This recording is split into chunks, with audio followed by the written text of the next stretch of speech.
Within the private room, the influential figures stood, pressing against the windows, their excitement palpable. Incredible. Who is this Huaxia man? Who seems to win every hand? The casino is going insane. They marveled, having witnessed Han Li strike 2 jackpots in succession. Even EXIN, who had grown up in the casino environment, found it hard to believe. What was more alarming was her inability to discern any cheating on Han Li's part. He must be cheating. It's impossible otherwise, she thought. Yet, a prominent figure beside her shook his head in denial. Privately, he had dispatched someone to follow Han Li's bets. What shall we do, miss? The technical manager inquired, his head bowed and demeanor grim. Under normal circumstances, he would have been apprehended by now. Invite him here. I wish to meet him, she commanded. Yes. The manager hurriedly departed. Meanwhile, in the east district of the Sin City, crime erupted everywhere. Suddenly, a thick cloud of toxic gas billowed forth, causing criminals to halt their actions and flee in panic. The arrival of the Poison King's crew instilled terror throughout the city, akin to the Black Plague. Vehicles exuding horrific fumes advanced, and the leader, a slender man with a canister of green liquid, lowered his head and spoke gloomily. We arrived at our destination, the Australia Emperor Casino. Suddenly, on the street, a criminal who inadvertently inhaled the gas turned purple and collapsed, lifeless. In the Australia Emperor Casino, Han Li continued to dominate the game as if under a spell. The casino was destined for ruin. This is outrageous. The casino is going to be wiped out. The henchman cried out in despair. The manager stood anxiously beside Han Li, his frustration evident as he stomped his feet. Mr. Han, please, cease your betting. Han Li, however, scoffed. Isn't your casino the one forcing us to gamble? The crowd chuckled in agreement. The manager was left bewildered, while the henchmen were at a loss for words, exclaiming, I can't believe this. The audience in the live broadcast erupted in laughter. The casino is digging its own grave. The casino representatives expressed their gratitude, and Han Li boldly declared, all in. At that moment, Han Li became the focal point of the entire casino, with numerous bigwigs vying for his favor and ingratiating themselves with him. Unbeknownst to them, some began to realize that Han Li had, in a single stroke, garnered the allegiance of so many influential figures, thus acquiring a multitude of powerful allies. As events unfold, we may soon be compelled to take drastic measures. The manager is no pushover. The enforcers crack their knuckles ominously, seemingly ready to strike. In the face of such intimidation, Han Li calmly calls out, Gentlemen, are they forbidding us from betting? Instantly, the surrounding crowd of petty criminals erupts in a furious chorus. Who dares? With a swift motion, the fierce-looking criminals brandish their weapons, forming a protective circle around Han Li. The sheer number of them is staggering. The manager stands frozen, trembling as he points at the criminals. You, he stammers. All right, you may withdraw. Just then, a man approaches, instructing the manager to step aside as he strides toward Han Li. Mr. Han, is it? Indeed. Our esteemed young lady requests a word with you. The atmosphere instantly ignites with excitement. The crowd murmurs in disbelief. Did we hear that correctly? The young lady? The heiress of the royal casino? The daughter of the elusive figure who is rarely seen. Is she formidable? As Han Li contemplates this, he suddenly notices envious glances directed his way. Mr. Han, this young lady is really? Han Li interjects. Yes. Wu Liang exclaims, exhilarated at the prospect of connecting with a person of such stature. Very well. I shall meet this esteemed young lady of the Sin City. With that, Han Li tosses a wager worth 40,000 to the attendant, grinning. A tip for the one serving the drinks. The attendant gasps, overwhelmed by such generosity. She yearns to ask, Brother Han, do you enjoy sleeping? Minutes later, Han Li enters the VIP suite. He casually switches off the cameras, eliciting discontent from the live stream audience. Just pay up. I'll handle it. Brother Han, remember to be gentle. She is a young lady. Damn, this is getting risque. As he steps inside, the bodyguards position themselves at the entrance. Zhao Rui glances at them. Unfazed, Mr. Han, I have been observing your remarkable presence from above. A striking woman with silver hair, an impeccable figure, and clad in black leather saunters toward him, exuding an alluring grace akin to a feline stride. Han Li gazes in admiration. Exquisite. This must be the young lady. Pleasure to meet you. Are you skilled at gambling?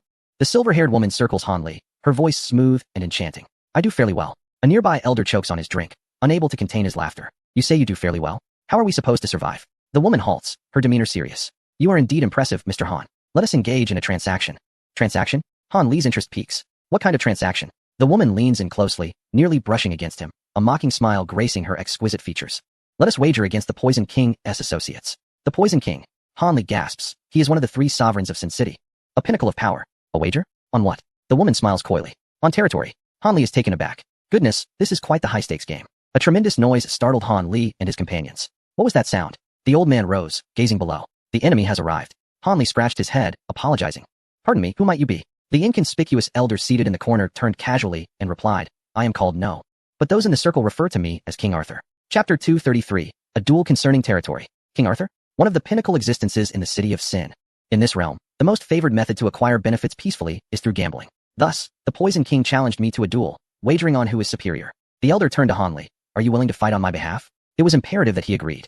Han Li would not let this opportunity to ally with a prominent figure pass by. With the support of this King Arthur, he could undoubtedly establish a firm foothold in the city of Sin. Approaching footsteps, The silver-haired woman gritted her teeth and turned to leave with Han Li. Below, the crowd stirred in confusion. The criminals were bewildered, wondering what had transpired and who had the audacity to cause a disturbance in the casino. Boom. A thunderous sound echoed as an astonishing scene unfolded. The doors of the casino collapsed, creating a massive breach through which a horde of zombies, carrying gas canisters and donning gas masks, surged forth. Goodness, it is the Poison King's army. At the forefront stood one of the 5 poisons, the Scorpion. Run. The criminals scattered in a panic, fleeing in all directions. Even the guards were on high alert. Should a battle ensue, they would undoubtedly be swept away. Who is in charge here? A gaunt, sickly man approached, and with each step he took, toxic gas spread. Terrifyingly. A layer of green liquid began to accumulate on the floor. Chilling. I am. The manager began to speak, but the man suddenly grasped his neck, exhaling a plume of poisonous gas and declaring to those inside, I have come for our appointment. Come out. Cough, cough, cough. The manager fell to his knees, his face turning pale. Time was running out. Help, help. The guards were petrified. This was utterly terrifying. Just as the toxic army wreaked havoc in the casino, a massive iron hammer suddenly soared through the air from an unknown origin, resembling a shooting star as it struck the troops. Boom. The hammer instantly crushed several of the gas soldiers before being yanked back. Amidst the smoke, a towering figure clad in full armor, reminiscent of a medieval knight, emerged. He looked down upon the rabble. His high-density metallic armor rendered him impervious to the toxic gas. Clatter. It was the Knight of King Arthur. Beside the knight, the silver-haired woman and Han Li stepped forward, taken aback by the horrifying scene. Han Li scrutinized the Poison King's forces, including the Scorpion, one of the Poison King's subordinates. Have you finally decided to show yourself, coward? The Scorpion sneered before taking a seat at a large round table, snapping his fingers. A flamboyantly dressed man adorned with a hat emerged, pinching his small mustache with a look of disdain. This is our competitor, the internationally renowned gambler, Master Gil. According to the wager, the victor shall claim the territory of East District No. 3. The silver-haired woman remarked, naturally. Mr. Han, we are counting on you. Once the task is accomplished, a generous reward awaits. Han Li assured, rest assured. At this moment, Zhao Rui and the others, who had not departed, also noticed Han Li. Mr. Han, how did you get entangled with these 2 factions? Wow, that armored warrior is quite impressive. Bang. The armored knight, wielding a hammer, glared fiercely at the trio. Do not disturb. It's fine, they are Mr. Han's people. The silver-haired woman smiled. Subsequently, all eyes were drawn to a large round table that had been cleared. On one side, toxic fumes spread, and on the other, a solemn knight stood. The mustached man and Han Li represented both sides in this decisive battle. The audience in the live stream erupted. Gil, I know of this infamous gambler, who has caused several casinos to collapse. Is he that formidable? Does that mean Mr. Han is in peril? Han Li challenged. Do you look down upon me, Peichi? The mustached man toyed with a deck of cards, gazing at Han Li. You should be grateful to compete with me. After all, I am at the pinnacle of the gambling world. Applause erupted from the toxic squad. Is that so? I wonder if you've heard a saying from Huaxia. Oh, what saying? Han Li raised a card featuring the mustached man's likeness. A chaotic fist can defeat even a master. The mustached man froze, his eyes widening. Magic? Humph, a crooked path. The witnesses, who also served as judges, approached Han Li's dealer, who nervously explained, Gentlemen, the rules are as follows. Each side has a wager of 10 million. The first to lose it all shall concede victory. This is a contest that tests gambling skills.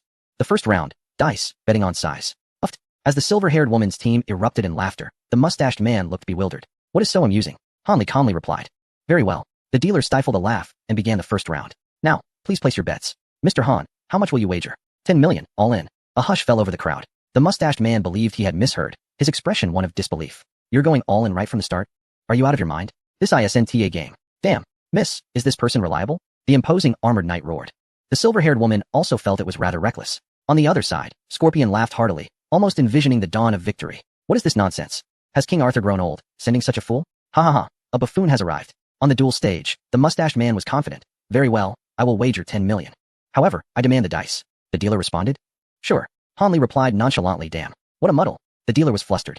Although Han Li had previously displayed remarkable prowess, how could he dare face a master like Gil? It was disastrous. Everything was lost. Ha ha ha, young man. From the moment you uttered those words, you have sealed your fate. Gil picked up the dice container, skillfully shaking it. Then, before the eyes of the crowd, he forcefully slammed it down onto the table and slowly opened it. To everyone's astonishment, 3 dice were piled together inside, resembling a towering edifice. The onlookers gasped in disbelief. This technique was invincible. It was clear that Han Li had lost. If he had a chance to guess correctly before, now his opponent could manipulate the outcome at will. No matter how one looked at it, defeat was inevitable. Chapter 234, An Unexpected Turn, a Destructive Finale. Everyone believed Han Li was destined to lose this round. I admire your ignorance. In the next moment, the bearded man abruptly seized the dice container and, with a speed imperceptible to the ordinary eye, shook it a few times before decisively slamming it down on the table. The audience was taken aback. Is that it? The live stream viewers murmured. I thought he would showcase his skill. Is it over just like that? How dull. Mr. Han, take him down. This was a confrontation that involved the territories of 2 opposing factions, and it seemed to conclude in mere moments. Han Li was equally perplexed. Never mind. I shall use my ability to see through. He focused intently on the dice container, entering a state of utmost seriousness, attempting to penetrate its exterior. Just like before, 3, 2, 4 small. Withdrawing his gaze, Han Li placed all his bets on small. Meanwhile, the bearded man wagered all his chips on large. Then I shall wager on large, he declared. The dealer confirmed, very well. I am about to unveil the dice container. This moment seemed to solidify Han Li's victory. But was it truly so? Perhaps this sense of overconfidence made Han Li more cautious than before. He concentrated once more, employing his eagle eye to see through the dice container. What he saw nearly terrified him. Instead of the anticipated 3, 2, 4, the dice had transformed into 4, 4, 5, large. A chill ran down Han Li's spine. Had he not possessed the ability to see through, he would have been utterly deceived. No wonder his opponent appeared so nonchalant. He could manipulate the dice's outcome without anyone being the wiser. Cheating. Cough, cough, cough. Mr. Han, I am about to reveal the results. The dealer's words brought everyone to a halt. Wait, do not reveal it. Suddenly, Han Li sprang to his feet, calling out to stop the dealer. What is the matter? The onlookers were bewildered.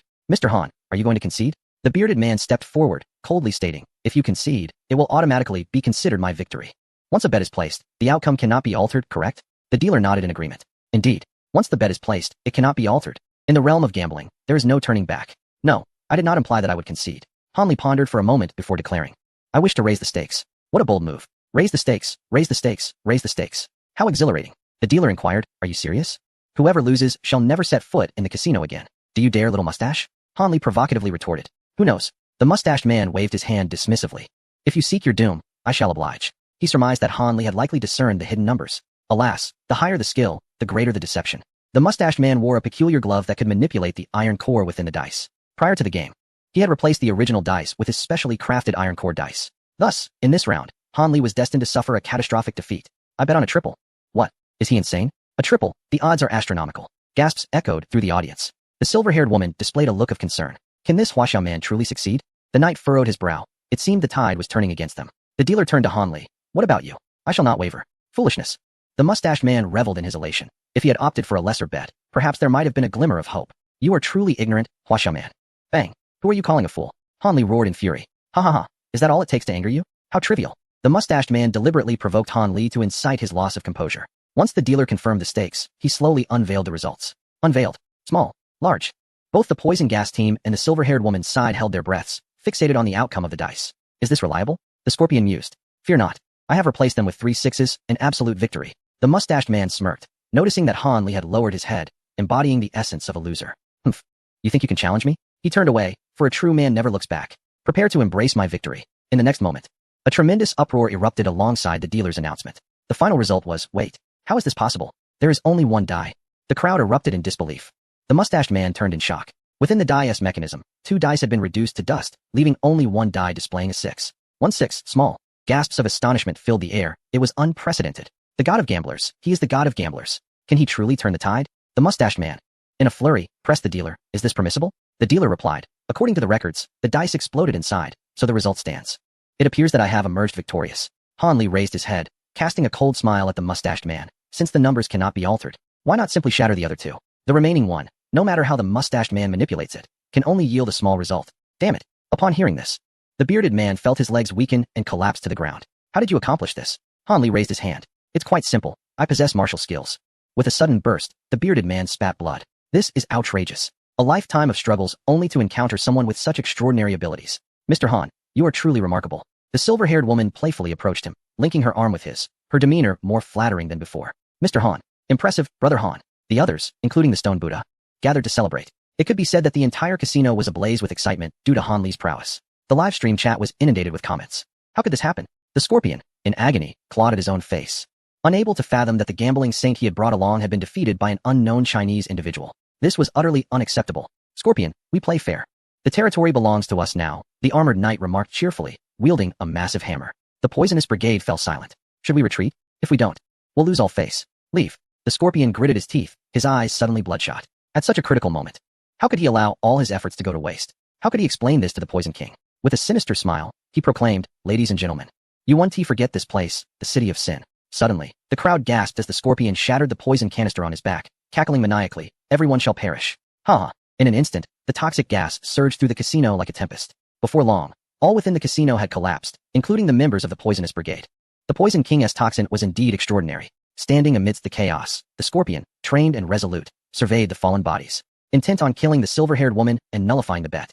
Thus, it would become void. Just as he approached her, ready to strike, a voice interrupted, sending chills down his spine. Was it you? Slowly turning his head, he beheld a seemingly harmless young man emerging from the toxic mist, completely unaffected. In fact, he inhaled deeply, murmuring, "Not bad. Scorpion, have you lost your mind?" Chapter 235, The Fury of the Poison King Chinese. The figure approaching was none other than Han Li. Impossible. He hasn't been poisoned. The Scorpion stared in disbelief at Han Li, who strolled over unscathed. How can you be unharmed?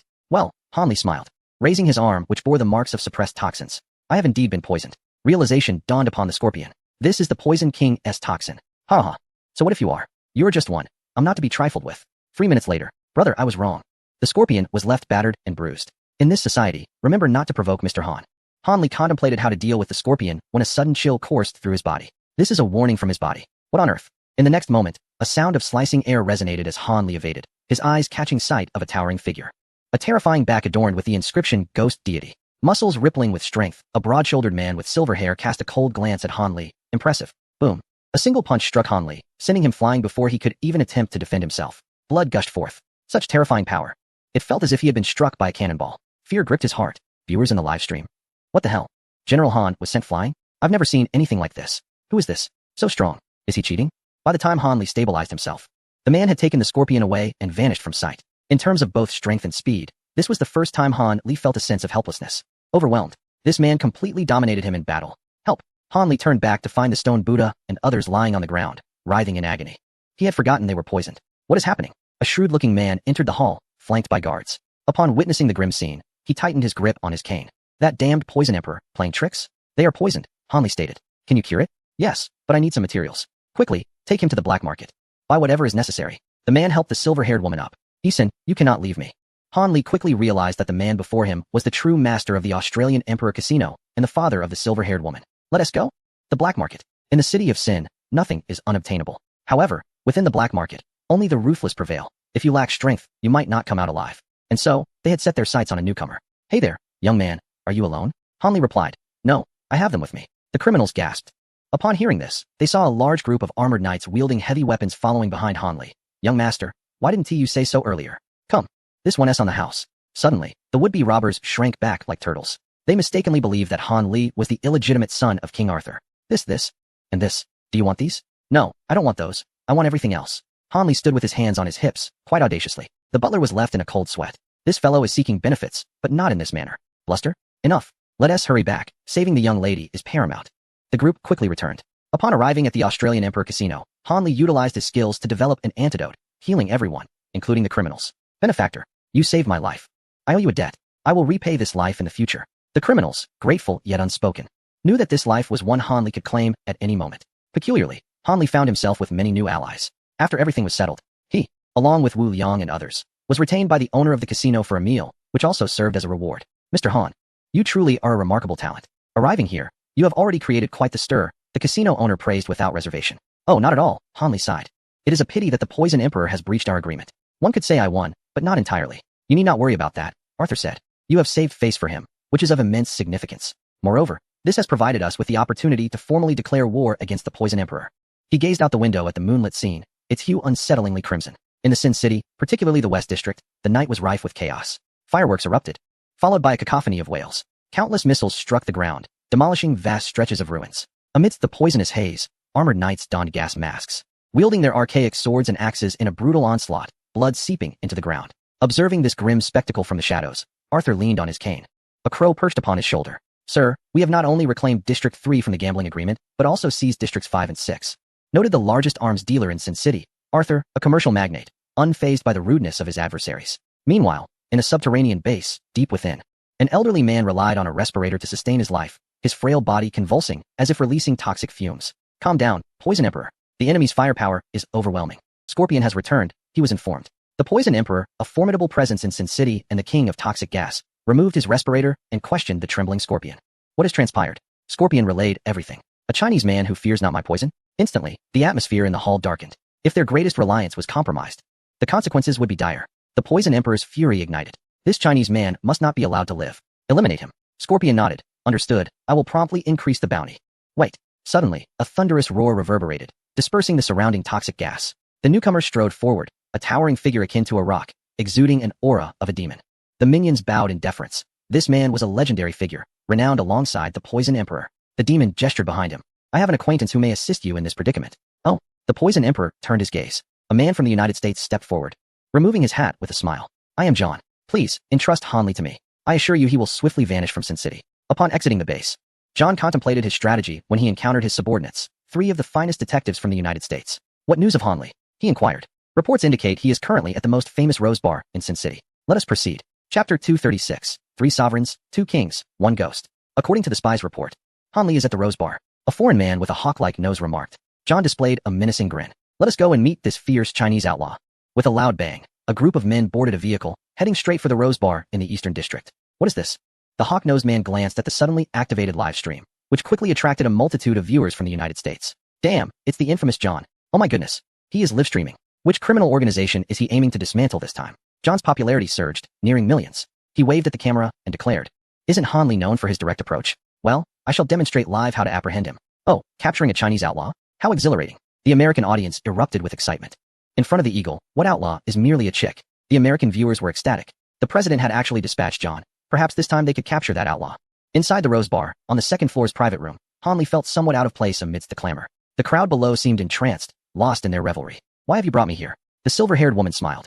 To introduce you to someone. The group encountered a bald man, the bar's owner, known as Brother Long. Brother Long. It's rare to see you, the young lady greeted. Brother Long, noticing Han Li and the others, whispered to the silver-haired woman. Is this the young man that Arthur values so highly? Indeed, she replied. Brother Long's eyes widened in astonishment, since it was the young lady who spoke. It must be true. Ha ha ha, then he is my friend. Let us bring out the finest liquor. Before long, Han Li was engaged in an intense discussion with Brother Long. To his surprise, this seemingly rugged man was an aficionado of military affairs. In matters of weaponry, Han Li felt he had to concede. Oh my Brother Han. It is truly a regret that we have not met sooner. Brother Long exclaimed, his expression reminiscent of a long-lost brother reunited. Han Li, however, was more focused on his connection with Arthur. Ha ha ha, enjoy yourselves. I shall attend to a group of guests. Brother Long glanced towards the entrance below.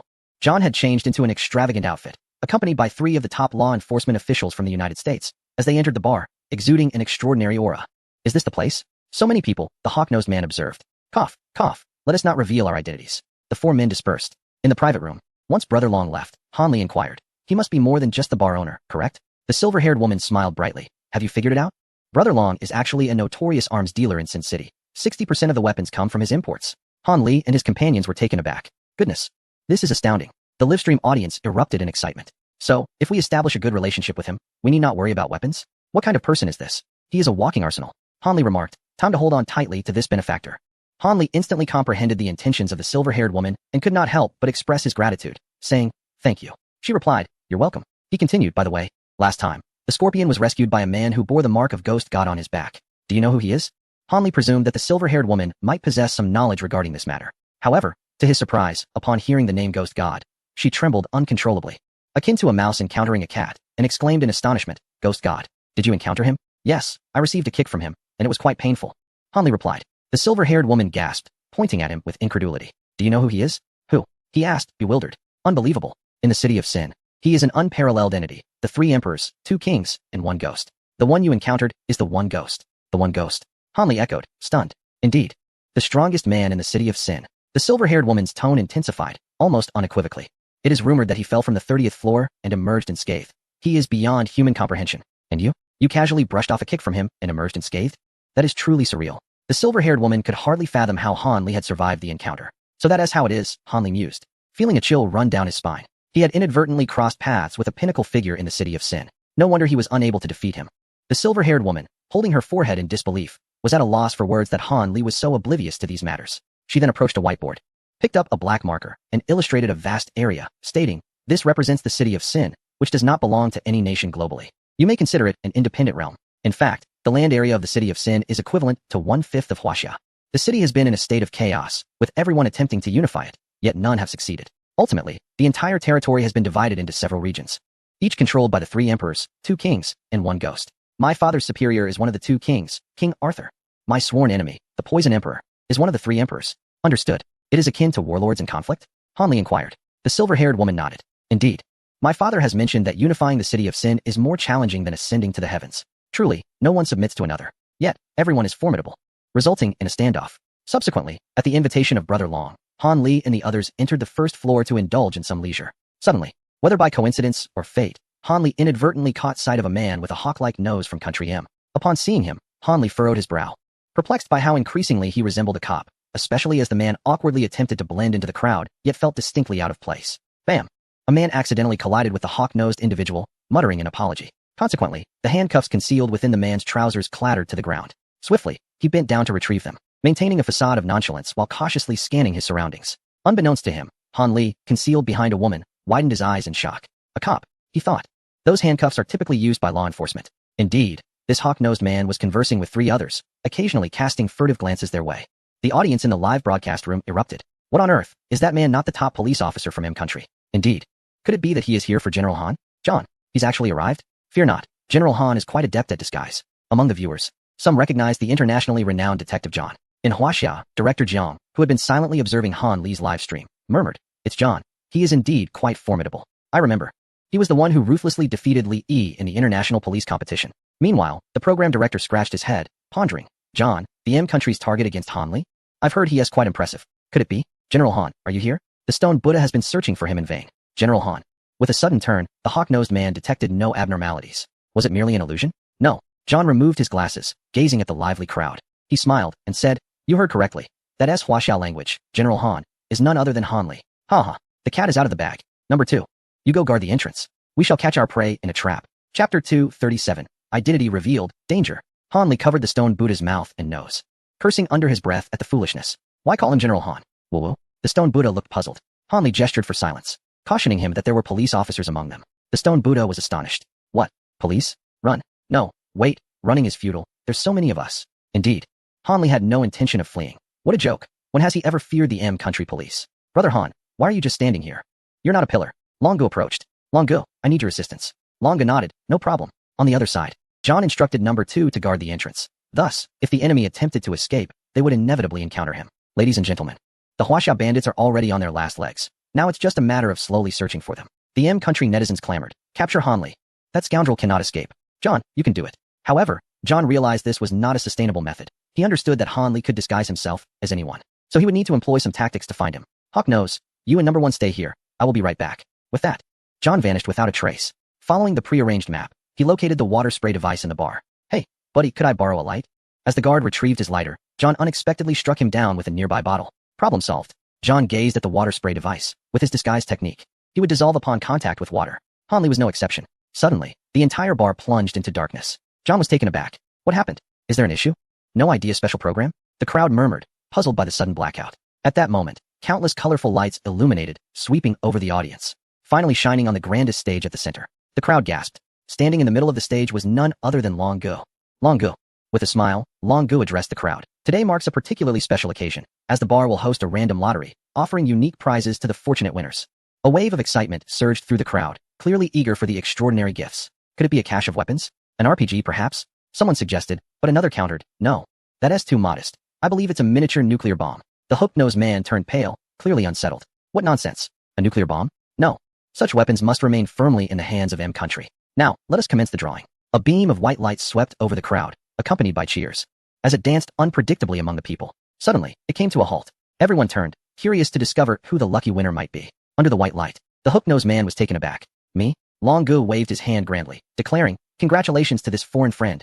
You have won." He gestured for the winner to proceed to claim their prize. At that moment, a young man wearing sunglasses stepped forward, respectfully stating, "Sir, please follow me to claim your award." Ah, how enviable. Someone exclaimed. Damn it. Go on. Brother, what are you waiting for? Stone Buddha playfully shoved the hooked-nosed man forward. All right then. He glanced at the concealed number 1. After all, with number 1 on guard, it would be a quick errand. Thus, the hook-nosed man followed the staff backstage with a beaming face. Number 1 felt an unsettling sensation, though he could not quite pinpoint why. Backstage, the hook-nosed man walked closely behind the staff, remaining vigilant, as if in a subconscious state of alertness. At the slightest disturbance, he would make a hasty exit.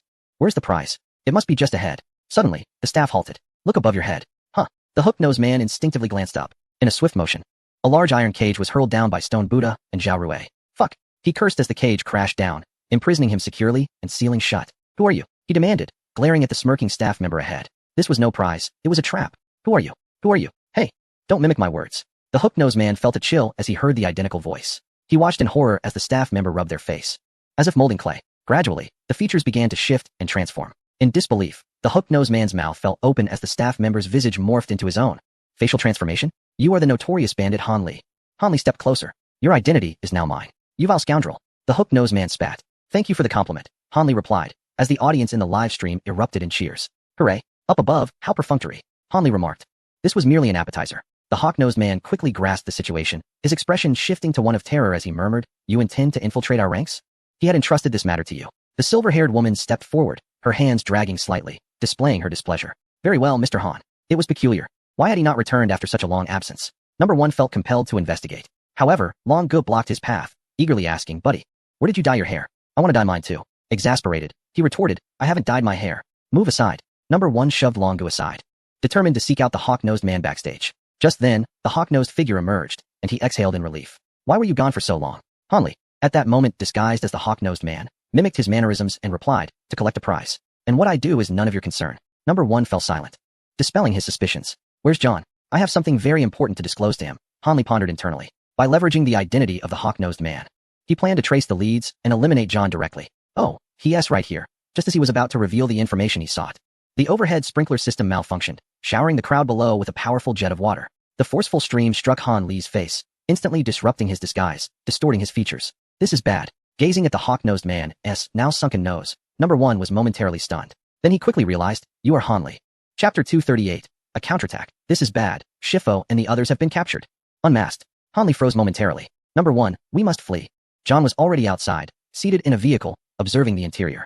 Understood. Number 1 produced a pre-prepared smoke bomb, scattering it on the ground, enveloping the area in a cloud of smoke, vanishing from sight. Damn, such swift skills. The audience in the live stream expressed their lament. That American officer got away. Captain John. Number 2. Number 1 jumped into the car, panting heavily, but first relayed the events that had transpired to Captain John. Upon hearing, the group was taken aback. John exclaimed, I can't believe the hawk-nosed man was captured. You must understand, among us, he was the most adept at apprehending criminals. Once he had a target in sight, they were virtually guaranteed to be caught. Yet, within merely a few minutes, the hawk-nosed man was actually captured by the enemy?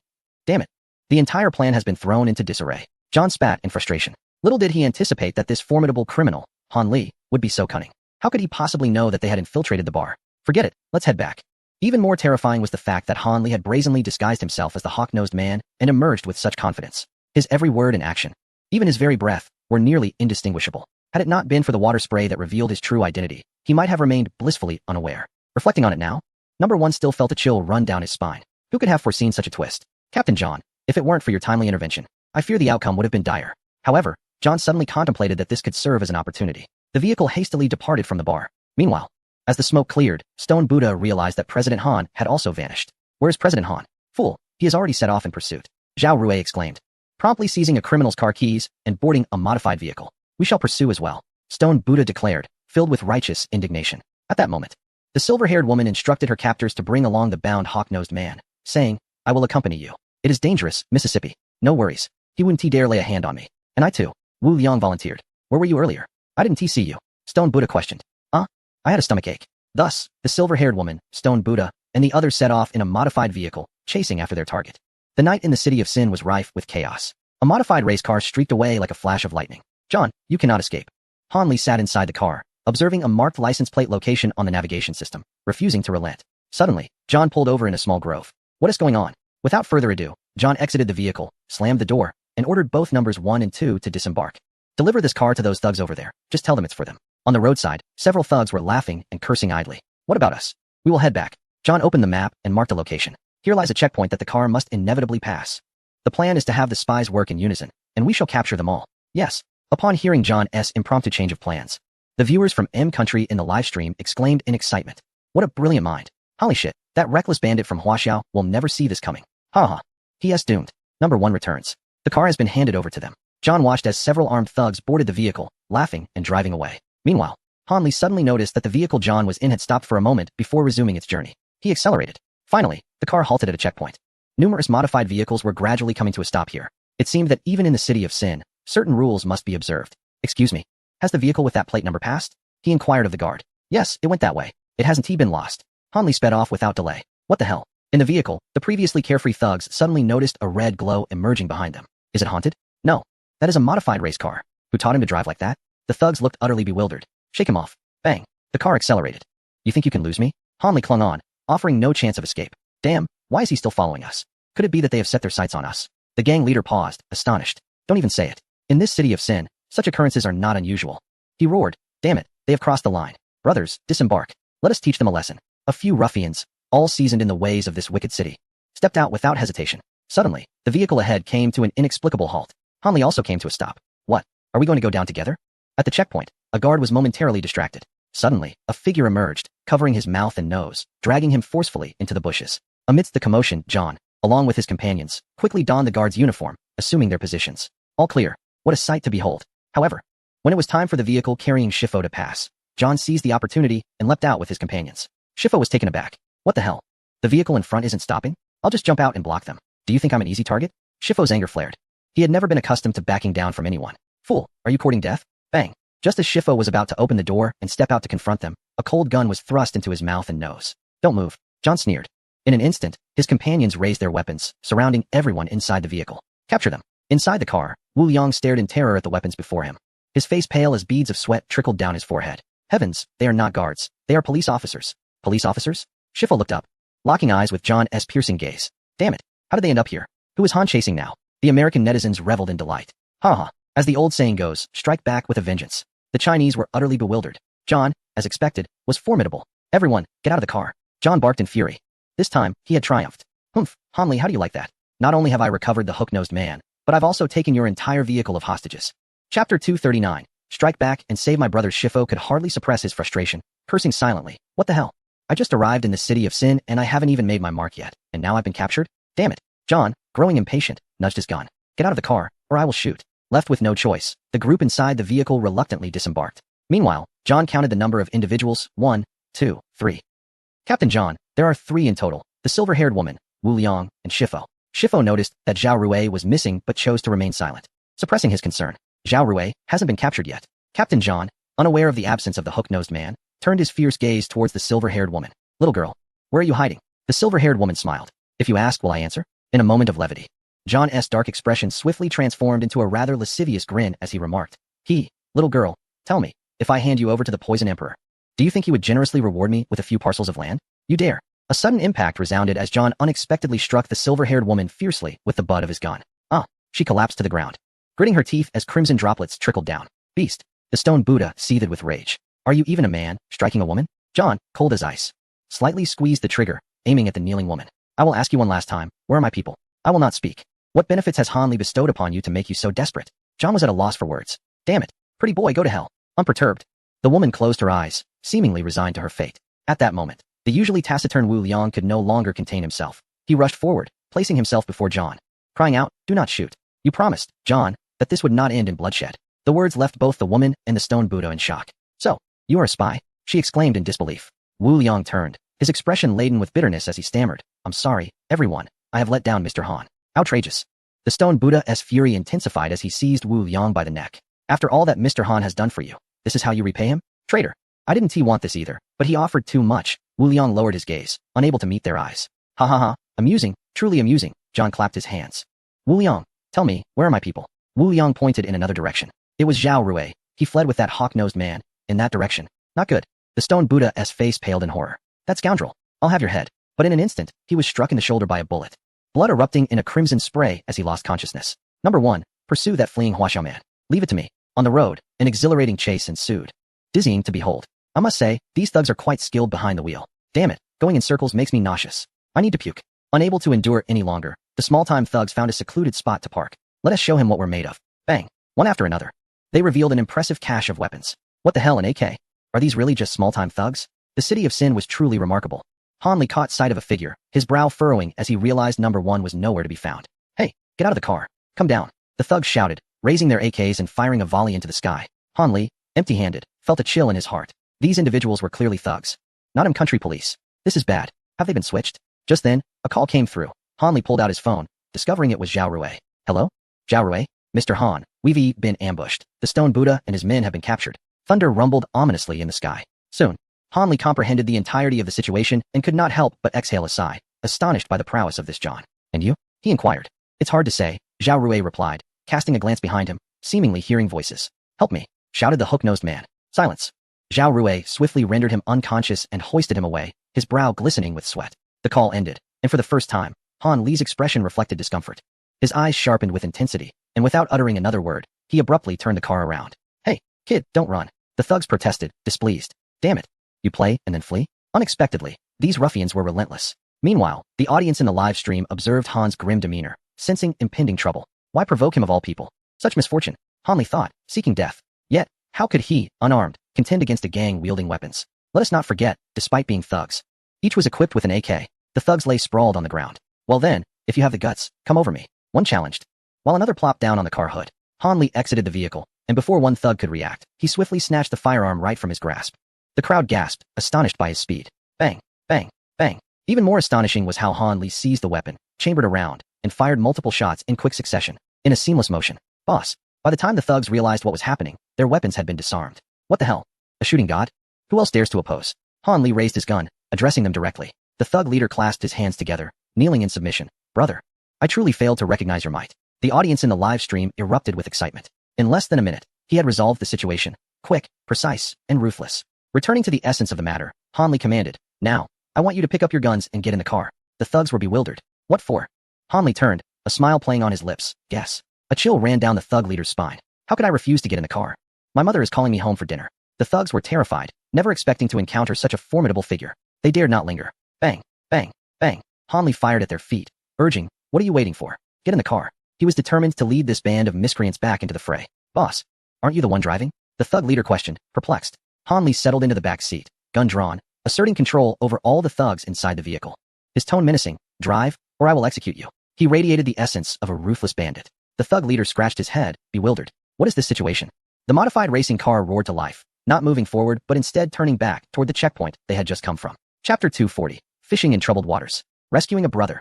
Zhao Rui, bearing the hook-nosed man, cautiously navigated the dark roadside, feeling along the railing. Where to? A voice from behind queried. Be sensible. Put him down, and I will leave your corpse intact. Zhao Rui remained motionless, and then, he cast the hooked nose downwards to one side. What on earth? The first one was taken aback. Zhao Rui departed without a backward glance. This lunatic. The first one chose not to pursue, but instead rushed to search for the fallen hooked nose. In the next moment, a wave of murderous intent surged from behind. The first one hurriedly turned around, only to be met with a brutal kick. The person before him was none other than Zhao Rui, who had just left, brandishing a dagger with a frigid gaze. Meanwhile, John squatted by the roadside, puzzled as to why the first one had not yet returned. Captain, how do we leave? Call the Poison Emperor to pick me up.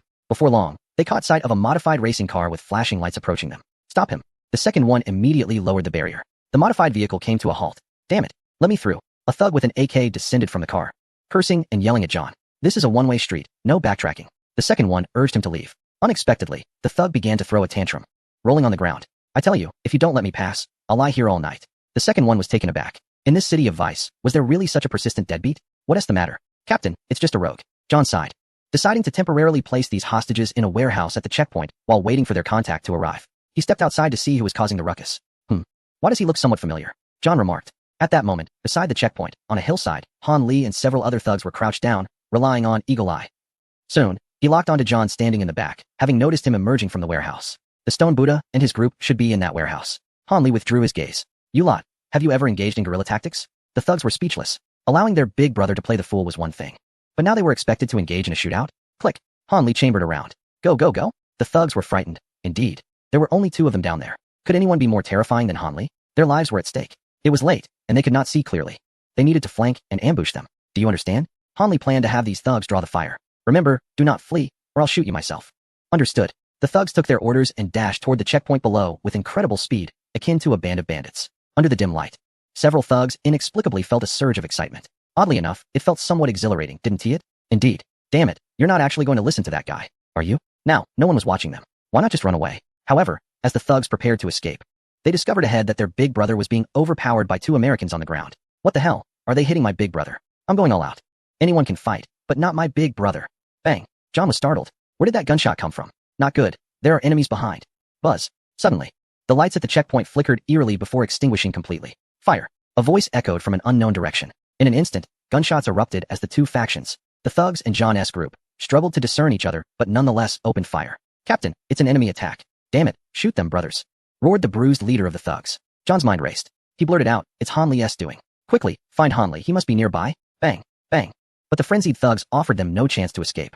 We can't get out. Number 2 exclaimed, embarrassed. After a moment of contemplation, John suddenly conceived a clever plan and reached for the intercom at the checkpoint. Lowering his voice intentionally, he said, the checkpoint is under attack. Send reinforcements immediately. What? On my way. A horde of gang members mobilized at once. Indeed, just as both sides were forced to draw their weapons. Han Li slipped in unnoticed through a side path, boldly advancing towards the warehouse at the back. Han, you're amazing. The comments flooded in. Inside the warehouse, the stone Buddha gazed at the nearly unconscious silver-haired woman, gritting his teeth in frustration. Damn it. With a creak, he tensed his entire body and picked up a nearby wooden stick, stealthily approaching. Watch me take you down, you brat. Suddenly, he swung down hard. Wait, Han. The stone Buddha retracted his force, staring in bewilderment at Han Li before tears began to stream down his face. Did you come to save us? Give me a hug. However, Han Li ignored him, focusing solely on the silver-haired woman. Are you alright? I'm fine, she replied weakly. So love can just vanish, huh? Where's Wu Liang? Han Li scanned the area, but found no sign of Wu Liang. Don't mention him. He asked the one who revealed our location to John and got us captured. What? Han Li exclaimed in disbelief. Wu Liang seemed so honest. It was him. The silver-haired woman confirmed. It appeared to be the truth. Han Li sighed, his gaze cold as he said, let us get out first. Okay. As the group exited the warehouse, suddenly a figure lunged forward, closing the distance to Han Li in the blink of an eye. Bang. A powerful kick struck Han Li's chest, sending him flying. The stone Buddha, enraged, swung his fist but was swiftly knocked down by the opponent. Damn it. If I weren't injured, he muttered before finally losing consciousness. The silver-haired woman, already weak, leaned against the wall, gasping for breath. After dealing with the stone Buddha, the man turned to face the rising Han Li. A few small thugs think they can hold us back? The voice. It was John. Han Li, clutching his chest, looked up just in time to see a red dot appear on his forehead. He noticed, from a high vantage point, number 2 aiming a sniper rifle at him. Bathed in moonlight, John stripped off his outer garment, revealing a muscular physique. His face twisted with murderous intent as he shouted, You think you can show me respect, Han Li? Today is your day to die? Chapter 241, John. You will never stand again in this lifetime. Han Li felt a persistent numbness in his hand, surprised that even after skill enhancement, it still throbbed with pain. This John possessed remarkable strength. A normal person would likely have been knocked unconscious by now. As for death, it remained uncertain who would meet that fate. Observing Han Li's dire state, John burst into maniacal laughter, proclaiming, I know you are formidable. To be honest, I might not even be able to defeat you. However, times have changed. Bullets travel faster, wouldn't you agree? Once I give the order, number 2 will not hesitate to fire, incapacitating you. Now kneel. I intend to humiliate this notorious bandit from Huaxia before all the viewers in America. The audience from the United States erupted in cheers. Kneel, Huaxia bandit. Take him down. John, this kid must be terrified. Meanwhile, in a certain location, the President of the United States watched the scene unfold, particularly delighted by Han Li's helpless expression. He exhilarantly raised his fist, exclaiming, Yes, just like that. Humiliate him, John. Who would have imagined this bandit would face such a fate? In Huaxia, Jiang Ju's face reflected concern. Could anything go wrong? Absolutely not, asserted Li Yi, who had just returned from Modu. Before I capture him, Han Li cannot be eliminated by anyone else. Han Li, how are you? John taunted with a mocking grin. Look at him, he is completely dazed. Han Li, momentarily stunned, noticed a familiar figure flickering behind number 2 at a height. Was that Zhao Rui? It seemed Zhao Rui had also spotted him, placing a finger to his lips in a shushing gesture. In an instant, Han Li feigned terror, exclaiming, Are you going to kill me? Please. I don't want to die. To any observer, he appeared utterly deranged. John, however, relished the moment, reveling in the sight of a criminal breaking down in despair just before their demise. Precisely. This is delightful. He advanced deliberately towards Han Li. You are clever. But regrettably, I am even more astute. Today marks the end of the legend of Han Li, the foremost criminal from Huaxia. Do you have any last words? Come a little closer, Han Li murmured, his head bowed. John turned, noticing that everything was normal with number 2. He swaggered confidently before Han Li. Speak. Han Li slowly raised his head, revealing a mocking smile. Have you ever heard the saying? Villains perish due to excessive verbosity. In the next moment, John experienced a sudden onslaught of speed, as Han Li unleashed a ferocious kick, sending him flying. That kick is for you. Bang. John attempted to block, blood trickling from the corner of his mouth as he spat, muttering, That hurt. But unfortunately, you've squandered your best opportunity. Number 2, fire. No more games. Let it all end. Number 2, fire. John, perplexed, turned back to see. From above, number 2 was struck unconscious, collapsing to the ground. While Zhao Rui raised a thumb in approval, the audience in the chaotic live stream erupted in excitement. Zhao Rui, the atmosphere ignited. Incredible. What on earth? Number 2 has been defeated. How is it possible that you are still alive? John could hardly believe it. Had number 1 truly been vanquished by him? You mean him?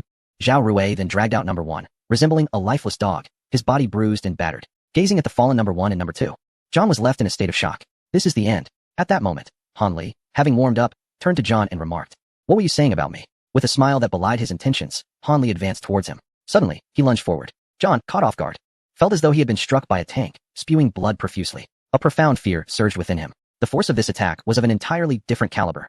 Impossible. I was the former captain of the M country's Navy SEALs. The relentless assault continued. The viewers of the live stream were exhilarated. John, blocking desperately, felt as though his hands were rendered useless. Terrifying. This power surpassed human limits. He had experienced the prowess of a war king during his time in the special forces of Huaxia, but he was a criminal. How could a criminal be a war king of Huaxia? No. Bang. A punch landed, forcing John to stagger backward, unable to lift his hands. Is this it? Han Li waved his hand dismissively, having just completed his warm-up, and found this opponent utterly incapable. What a pity. I have no time to play with you. Play? John could hardly believe it. In such a state, he dared to say he was merely playing? Damn it. Shameless. With a flurry of strikes, Han Li systematically crippled John. The unfortunate John would never stand again. Hiss. The might of Han was awe-inspiring. 6. John, reduced to a cripple by my Han. Ha ha ha, let him rage. Huaxiao people are not to be trifled with. Is this it? The M country's police were hardly more impressive. Huaxiao netizens were exhilarated. In Huaxia, Director Jiang slammed his hand on the table, exclaiming, good. In M country, the president slumped in his chair, his face filled with despair, repeatedly muttering, shit is just shit. One Huaxiao individual had rendered their nation's finest police officer a cripple. Countless M country officers shrank back in fear, unwilling to speak. My heavens. Inspector John has been reduced to a cripple. Inside the barricade, chaos reigned. Han, are you alright? Han Li supported Zhao Rui, who had sustained significant injuries. Thank you for your efforts. Let's take them away. This place is no longer safe. However, there is one more person I must deal with. At that moment, Wu Liang, trembling in the shadows, suddenly exclaimed, Han, I was wrong. Aware of his guilt, he rushed forward, bowing profusely. Han Li and Zhao Rui exchanged disdainful glances. Betraying one's brother is a grave transgression. Wu Liang, you are no longer a member of my angel. With that, Han Li turned and departed. I shall not spare you. Stone Buddha clenched his fists. What? At the pinnacle of the building, the ghost god was taken aback by the news of John's failure. He had held high hopes for this M country police chief. This Han Li is indeed a remarkable figure. Regrettably, our paths do not align. Nearby, the diviner, Jared approached, holding a card representing calamity. The divination lad, what card did you draw? Jared, a significant event is imminent. Oh, does this mean I am to unify the city of Vice? No. Jared displayed a knowing smile. I surmise it pertains to Han Li's trajectory. At the Australian Emperor Casino, the father gazed at his daughter, relieved and tearful, exclaiming, wonderful. Yi Xin, you are unharmed. You have not frightened your father to death. He turned to Han Li, excitedly shaking his hand, saying, your life-saving grace is beyond repayment. All I can offer is, uncle, no need for that. Not that, I meant to say. I shall grant you 30% of the casino's shares. The crowd gasped in astonishment. Goodness, let's take off. Ha ha ha, your temperament remains unchanged. King Arthur approached. My lord. The crowd bowed in respect. King Arthur appeared somewhat glum, for recently, the Poison King had waged a fierce war against him. Only Han Li stepped forward, stating, Old senior, I possess a method to defeat the Poison King. Is that true? Mr. Han, do not jest. King Arthur stroked his chin, intrigued. What is your method? Chapter 242. You were to interview a minor soldier, and you left the chief examiner injured? Oh, what method? King Arthur asked, curious. Han Li, to vanquish the enemy, one must commence from within. The crowd was momentarily stunned. The viewers in the live stream. Is this to go undercover? King Arthur chuckled, clearly amused, stating, your idea is commendable, but reality is harsh. To infiltrate the Poison King's toxic troop, not only must your background be scrutinized, but you must also undergo a series of stringent evaluations. A spy? If it were feasible, he would have dispatched someone to infiltrate long ago. Of course, if he cannot penetrate, neither can other factions. Identity can be disguised. If I wish, the Poison King would never uncover it. Han Li smiled. What gives you such confidence? A knight suddenly interjected, draped in a cloak, displaying a hint of disdain. Han Li picked up his phone, manipulated it briefly, and said, Alexander, 23 years old. Has a penchant for women with ample bosoms and curvaceous figures. 2 days ago, spent 100,000 at the club. Cough, cough, enough. The knight would not permit such slander. This Alexander quietly stepped back. The crowd gasped. Simultaneously, they marveled at Han Li's exceptional hacking skills. If that is the case, King Arthur whispered, there may indeed be a chance. A silver-haired woman suddenly stepped in front of the elder, playfully saying, Uncle Arthur, since Mr. Han is working so hard for you, shouldn't you express something in return? Ha ha ha, look at the daughter you have raised. As long as she can accomplish this task for me, I will grant any request. King Arthur remarked, turning to Han Li. What are you contemplating, young man? Han Li shook his head. After my mission is fulfilled, I shall return to demand my due. With that, Han Li departed with the Stone Buddha and others, leaving King Arthur and the rest behind. This Mr. Han possesses quite the substance, Alexander thought, nearly stripped of his dignity. Mr. Han is indeed my savior. A burly knight wielding a hammer struck him. In the Sin City, at West District Number 3, countless individuals fled in panic, collapsing onto the streets. Humph. A bunch of worthless scum dares to apply for our gas squad. Go home. Worthless. The notorious gas squad in Sin City was on the lookout for new recruits today. Do not be deceived by their appearance as mere fodder. They are all carefully selected elites. Damn it, where are the worthy candidates? A large man adorned with an octagonal spider tattoo on his chest grumbled, lamenting the recent loss of personnel. Brother, do not be anxious. Yes, yes. At that moment, a junior soldier carrying a gas canister approached them, reporting, the recruits are all assembled. Excellent. Let us take a look. The octagonal spider leaped down. Unlike the others, he bore 3 gas canisters on his back, wielding formidable power. One of the 5 poisons, the octagonal spider. Amidst the crowd, a dirty, seemingly fragile youth whispered. Beside him stood a line of candidates awaiting their turn. Soon, the octagonal spider swaggered over, sweeping his gaze across the assembly. Ha, a bunch of trash. Suddenly, his eyes fixated on the only Asian present. Hey, a fellow countryman, do you wish to join the gas squad? He circled around, exuding authority. Yes. The crowd responded in unison. How many would risk life and limb to join a powerful force like the Poison Emperor? Ha, with your appearances? Do you know how to concoct poison? A soldier who cannot create poison is not a good soldier. As expected, Han Li smiled, realizing that in the realm of the Poison Emperor, the potency of the poison one creates determines their status. The more fearsome the poison, the greater the fear it instills in others, thereby elevating one's rank. I can't. Damn, it's just poison. I consume it daily. Let us go. The foreigners grumbled, their emotions running high. Let the trials begin. According to the rules, each individual must produce a minimum amount of poison. Success will allow them to advance to the next round. A series of eliminations will ensue, ultimately leaving only the most desirable candidates. Thus, the group began to utilize available materials to concoct poison. Bang! A man miscalculated his ingredients, resulting in an explosion that marred his face. He was swiftly carried away. Fool, do not emulate him. The octagonal spider chuckled ominously. It was then that everyone realized the gravity of poison crafting, accompanied by immense risks. A sense of caution enveloped the atmosphere. Everyone began to proceed slowly, fearful of making any omissions. The octagonal spider paid no heed to these mediocre individuals. His gaze fixated on the inconspicuous Huaxiao man in the corner. Still unmoving? Time slipped away, second by second. Gradually, others began to complete their tasks. However, Han Li remained unperturbed, leading the onlookers to perceive him as a coward, too timid to act. Ha, what a wimp. Useless, go back. The squad leader in charge of the roll call sighed, preparing to strike Han Li's name from the list. Suddenly, Han Li announced, I'm done. The squad leader was taken aback. Where? Right before your eyes, Han Li replied, pointing to himself with a smile. I am the poison. The crowd was left in confusion, which soon erupted into laughter. Ha ha ha, is this guy for real? Has he lost his mind? The embarrassed squad leader could no longer bear it, and chose to ignore him. At that moment, the octagonal spider approached the first candidate, observing a vial of poison emanating an eerie aura on the table. Is this yours? Indeed, ghost flower essence. One sip guarantees death within 7 steps. The man spoke with confidence. Is that so? The octagonal spider boldly swallowed it, shocking everyone present. Are you insane? The man gasped in horror, yet the next moment, he was rendered speechless. The octagonal spider smirked, dismissively stating, trash. He proceeded to walk more than 8 steps without a scratch. The man stood in disbelief, staring at the vigorous octagonal spider. How could this be possible? Is he even human? You have been eliminated. The octagonal spider deems you unfit, the squad leader scoffed. Didn't he see that coming?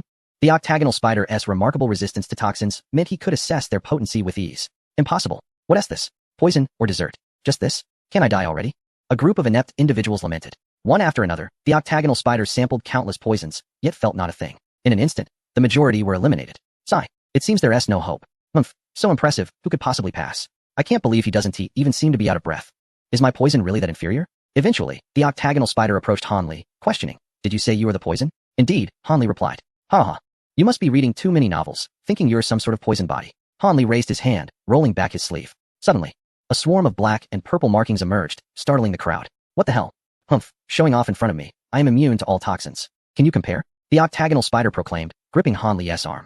The next moment, a piercing scream echoed through the air. Shortly thereafter, an ambulance arrived, flashing its lights as medical personnel carried the octagonal spider away on a stretcher. As he departed, he was foaming at the mouth. The audience in the live stream reacted with shock. Hiss. Chilling. Goodness, have you really incapacitated him? The octagonal spider exclaimed, laughter spilling forth. Are you even capable? He chuckled, causing the bewildered Han Li to feel the weight of everyone's gaze upon him. Crap, did I accidentally render the instructor useless? Will I be eliminated? The squad leader stormed up to Han Li, his voice low and intense. We need him. Finally, the octagonal spider regained his senses. Sitting upright with a start. What is going on? A delicate-featured man inquired with a smile. Am I poisoned? I can't believe I've been poisoned. He shouted. Bring that kid to me. Chapter 243. That cold jade serpent. I want him dead. The octagonal spider guzzled down a bottle of beer, burping contentedly. Ah, delightful. Come. Drink up, lad. He poured a generous cup for Han Li. In all my years and time spent in this organization, you are only the second man to have poisoned me. I acknowledge you as a brother. Setting down his glass, the octagonal spider continued. So, how are you adjusting to life in the military? Adjusting well, Han Li replied. Since being selected for the gas troops, he had taken residence in the base under the Poison King's command. It was remarkable that a criminal could establish such an extensive military base. The octagonal spider, unconcerned about his messy eating, continued to feast. Rest assured, as long as I'm around, no one will dare bully you. Thank you, Han Li responded, raising his glass in gratitude. As the octagonal spider became increasingly intoxicated, he slurred, I'll tell you right now, our Poison King will launch a full-scale attack soon. By then, the territory of King Arthur will be ours, where we shall feast and revel. Han Li's heart raced at this news. Wait, you are just casually sharing such significant information? When will this happen? He quietly inquired. The octagonal spider tilted his head. Ah, this is a secret. He swayed, clearly inebriated. Seizing the opportunity, Han Li flatteringly said, Aren't we brothers, big brother? The octagonal spider wiped the grime from his mouth and thumped his chest proudly. Call me big brother. You're not an outsider. The Poison King's decision will be made the day after tomorrow. Han Li silently noted this. Realizing they were planning a surprise attack, he promptly relayed this information to King Arthur, causing an uproar among the live stream audience. Goodness. Even a drinking session reveals such secrets. Han's drinking prowess is impressive. They laughed. But that octagonal spider isn't the brightest, is he? Suddenly, the octagonal spider looked sorrowful. Alas. I've lost many of my subordinates in previous battles. I probably won't be able to lead the charge this time. I'm willing to join. Han Li exclaimed, slapping his thigh. Brothers, look at this commitment. The octagonal spider cheered. Excellent. Together we shall make King Arthur flee. When the time comes, follow me. And we shall launch a surprise attack. Where shall we surprise them? Ah, you fool. I've told you several times. Are you not paying attention? The octagonal spider laughed, scolding Han Li for his forgetfulness. The base of King Arthur was responsible for intelligence theft and suddenly received a plethora of letters from Han Li. What a surprise. Were the enemies planning a sneak attack? We were almost done for, but thanks to Mr. Han, we were saved. Is this real time? King Arthur chuckled as he perused the messages. The next day, the octagonal spider sought out Han Li. I hope I didn't speak nonsense yesterday. No, rest assured, sleep well. Han replied. Ha ha ha, that's a relief. The octagonal spider welcomed Han Li into his unit, sparing him from the trials of newcomers, which made many envious. There was no helping it. He was impressive. Rumor had it that his superior was taken to the ICU upon their first meeting. Wow, so formidable. In the following days, the octagonal spider regarded Han Li as his confidant, growing increasingly fond of him. They often shared drinks and conversations, developing a genuine camaraderie. Brother Spider. No need to say anything further. From now on, if you command, I shall follow you to the ends of the earth. Han Li declared. Let us get to work. By the way, brother, I know a few talented individuals who unfortunately go unrecognized. If they were to join our unit, it would be like adding wings to a tiger. Is that really appropriate? The octagonal spider scratched his head. Hey, do you not trust me? With a sincere expression from Han Li, the octagonal spider was convinced. Then let it be as you say. Before long, the octagonal spider introduced a few people. Hello, I am the Great Buddha, the big one among the great eagles. The stone Buddha puffed out his chest. I'm Zhao Rui, the octagonal spider observed. Indeed, they were quite skilled. This further solidified his trust in Han Li. Mr. Han, is this fool really our big brother? Shoo, Han Li cautioned him to behave. For now, we must leverage this tiger's skin and wield its authority. What are you all discussing? At that moment, a suave man approached, hands clasped behind his back, arrogantly surveying Han Li and the others. His gaze seemed to appraise them. Nothing much. Brother Han, my elder brother has great faith in you. You must strive diligently, the suave man said before departing. This individual did not seem benevolent. He posed a bit of a challenge. Han Li nodded, wary of such cunning individuals. The suave man glanced back at Han Li and his companions, furrowing his brow.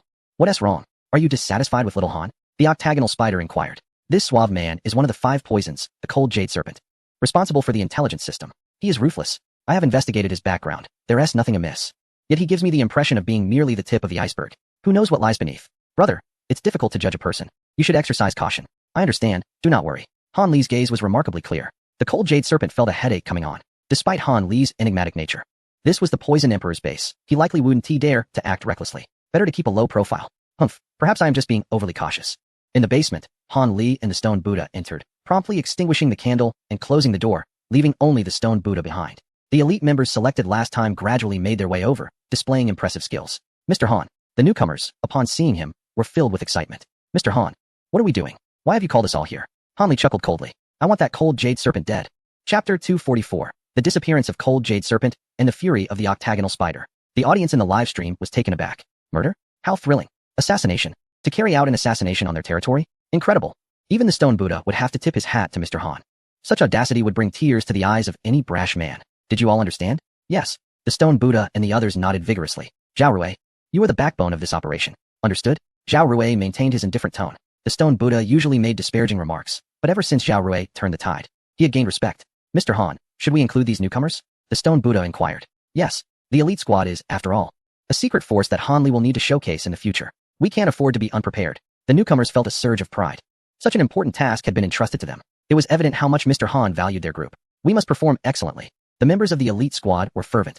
After discussing their plans, Han Li declared, upon successful completion, each of you will receive a bonus of 1 million. Thus, the group was energized, as if they had been injected with adrenaline. Rest assured, Mr. Han. Once the arrangements were made, Han Li allowed the group to leave through the back door before closing it behind them. After a long day of activity, he settled down to watch how to be an outstanding criminal before extinguishing the lights and drifting off to sleep. Outside, on the eaves, 2 shifty-eyed men whispered. Is he really going to sleep this early? Isn't that good? Let Cold Jade Serpent know that Mr. Han is behaving normally. In an instant, the 2 men vanished. However, as soon as they departed, the previously dark room was illuminated once more. Han Li suddenly opened his eyes, rose to his feet, and approached the window, gazing at a certain spot on the eaves with a smile. You think you can surveil me so easily? With a snicker, He picked up a secret communication device and called out to the stone Buddha and the others, prepare for action. In the staff dormitory, the group stealthily rose, creating a facade in their beds before gathering outside. At that moment, they were clad in black attire, leaving only their eyes visible, rendering them unrecognizable. The operation commenced. Leading the way, Zhao Rui donned a cold mask. What are you trying to do? The stone Buddha grumbled. Shoo! Zhao Rui signaled for silence. Not far away. Patrolling guards were joking as they approached. You two, deal with them. Zhao Rui instructed the two new elite members. And let's see how skilled they are. Got it. The two elite members melted into the darkness, disappearing in an instant. When they re-emerged, they had already appeared behind the enemy, and with a sudden ambush, swiftly incapacitated two henchmen. Sure FO, astonished, exclaimed, well, I must say, you possess quite the skill. What do you think? Came the reply. Zhao Rui, leading his team, cautiously advanced until they reached the exterior of a certain room. Secure the surroundings. A sharp blade emerged from a backpack, revealing a miniature drone, which ascended into the air for a reconnaissance sweep. No one in sight. Excellent. Zhao Rui drew his dagger. Is the sedative ready? Indeed, I've prepared an ample supply. Sure FO had tirelessly concocted the potion, his hands nearly numb from the effort. Their objective this time was not to commit murder, but rather to incapacitate Lung Yusha with the sedative and bind him. The method of disposal would be left to President Han. Let us begin. Suddenly, Sure FO took the lead, his imposing stature and immense strength allowing him to deliver a powerful blow that sent the door flying. The henchmen were taken aback. ISNT, that's supposed to be a lockpick? Why did you just crash the door? Fool. Zhao Rui scolded as he quickly followed suit. Unexpectedly that day, there were no guards set up by Lung Yusha. Damn, what luck. The henchmen marveled. Otherwise, their plan would have been in jeopardy. Bursting into the room, Sure FO glanced around and spotted where Lung Yusha lay. Is this it? Careful, don't be reckless. Zhao Rui kicked him. See, I'm not being impulsive. Sure FO stepped back quietly. One of the henchmen moved forward, deftly using a wire to unlock the door in just a few minutes. Take it slow. The group cautiously pushed the door open. Inside, it was pitch dark. Is he really sleeping so soundly? Sure FO whispered. On the bed lay Lung Yusha, eyes closed. And one had to admit he resembled a woman. A pretty boy? Bah. Sure FO scoffed. But President Han is also a pretty boy, right? Cough, cough. President Han is dashing. You wouldn't understand. Enough chatter, let us resolve this and leave. One of the members of the henchmen stepped forward, cautiously testing if the target was asleep. Just as he reached out, Lung Yusha abruptly opened his eyes, leapt up, and seized the henchman, pulling out a hidden handgun and aiming it at his forehead. Don't move, or I'll kill him. The group was momentarily stunned. What the hell? He sleeps with a gun? It's a trap. Zhao Rui shouted.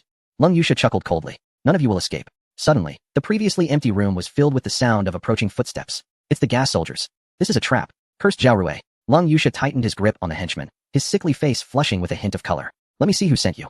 Zhao Rui's heart sank. No wonder there were no guards in the hall. It was clearly a trap. They had been negligent. The group felt despair wash over them as they were cornered in the room, soon to face the onslaught of the gas soldiers. However, the footsteps that once echoed suddenly vanished in an instant. Following this, a series of thuds resonated as heads struck the ground in succession. At last, when a figure emerged before the crowd, adorned with a Peppa Pig cap, he spoke in a low tone. Thus, you remain too young. Ha ha ha, the esteemed Mr. Han has arrived. What a surprise. The mantis stalks the cicada while the yellow bird lies in wait. Peppa. How could it be Peppa? Where are my guards?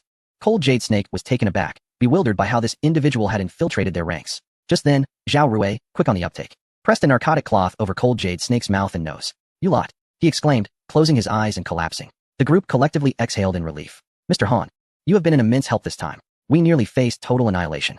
Mr. Han, you are truly remarkable. The elite squad members increasingly revered Mr. Han, viewing him as nothing short of a deity. Mr. Han, how did you know we would encounter trouble? Stone Buddha inquired with curiosity. Hanli responded. It's quite simple. I have been following you all along. Hiss. This revelation even caused Zhao Rui to gasp in astonishment. This fellow had trailed them the entire way.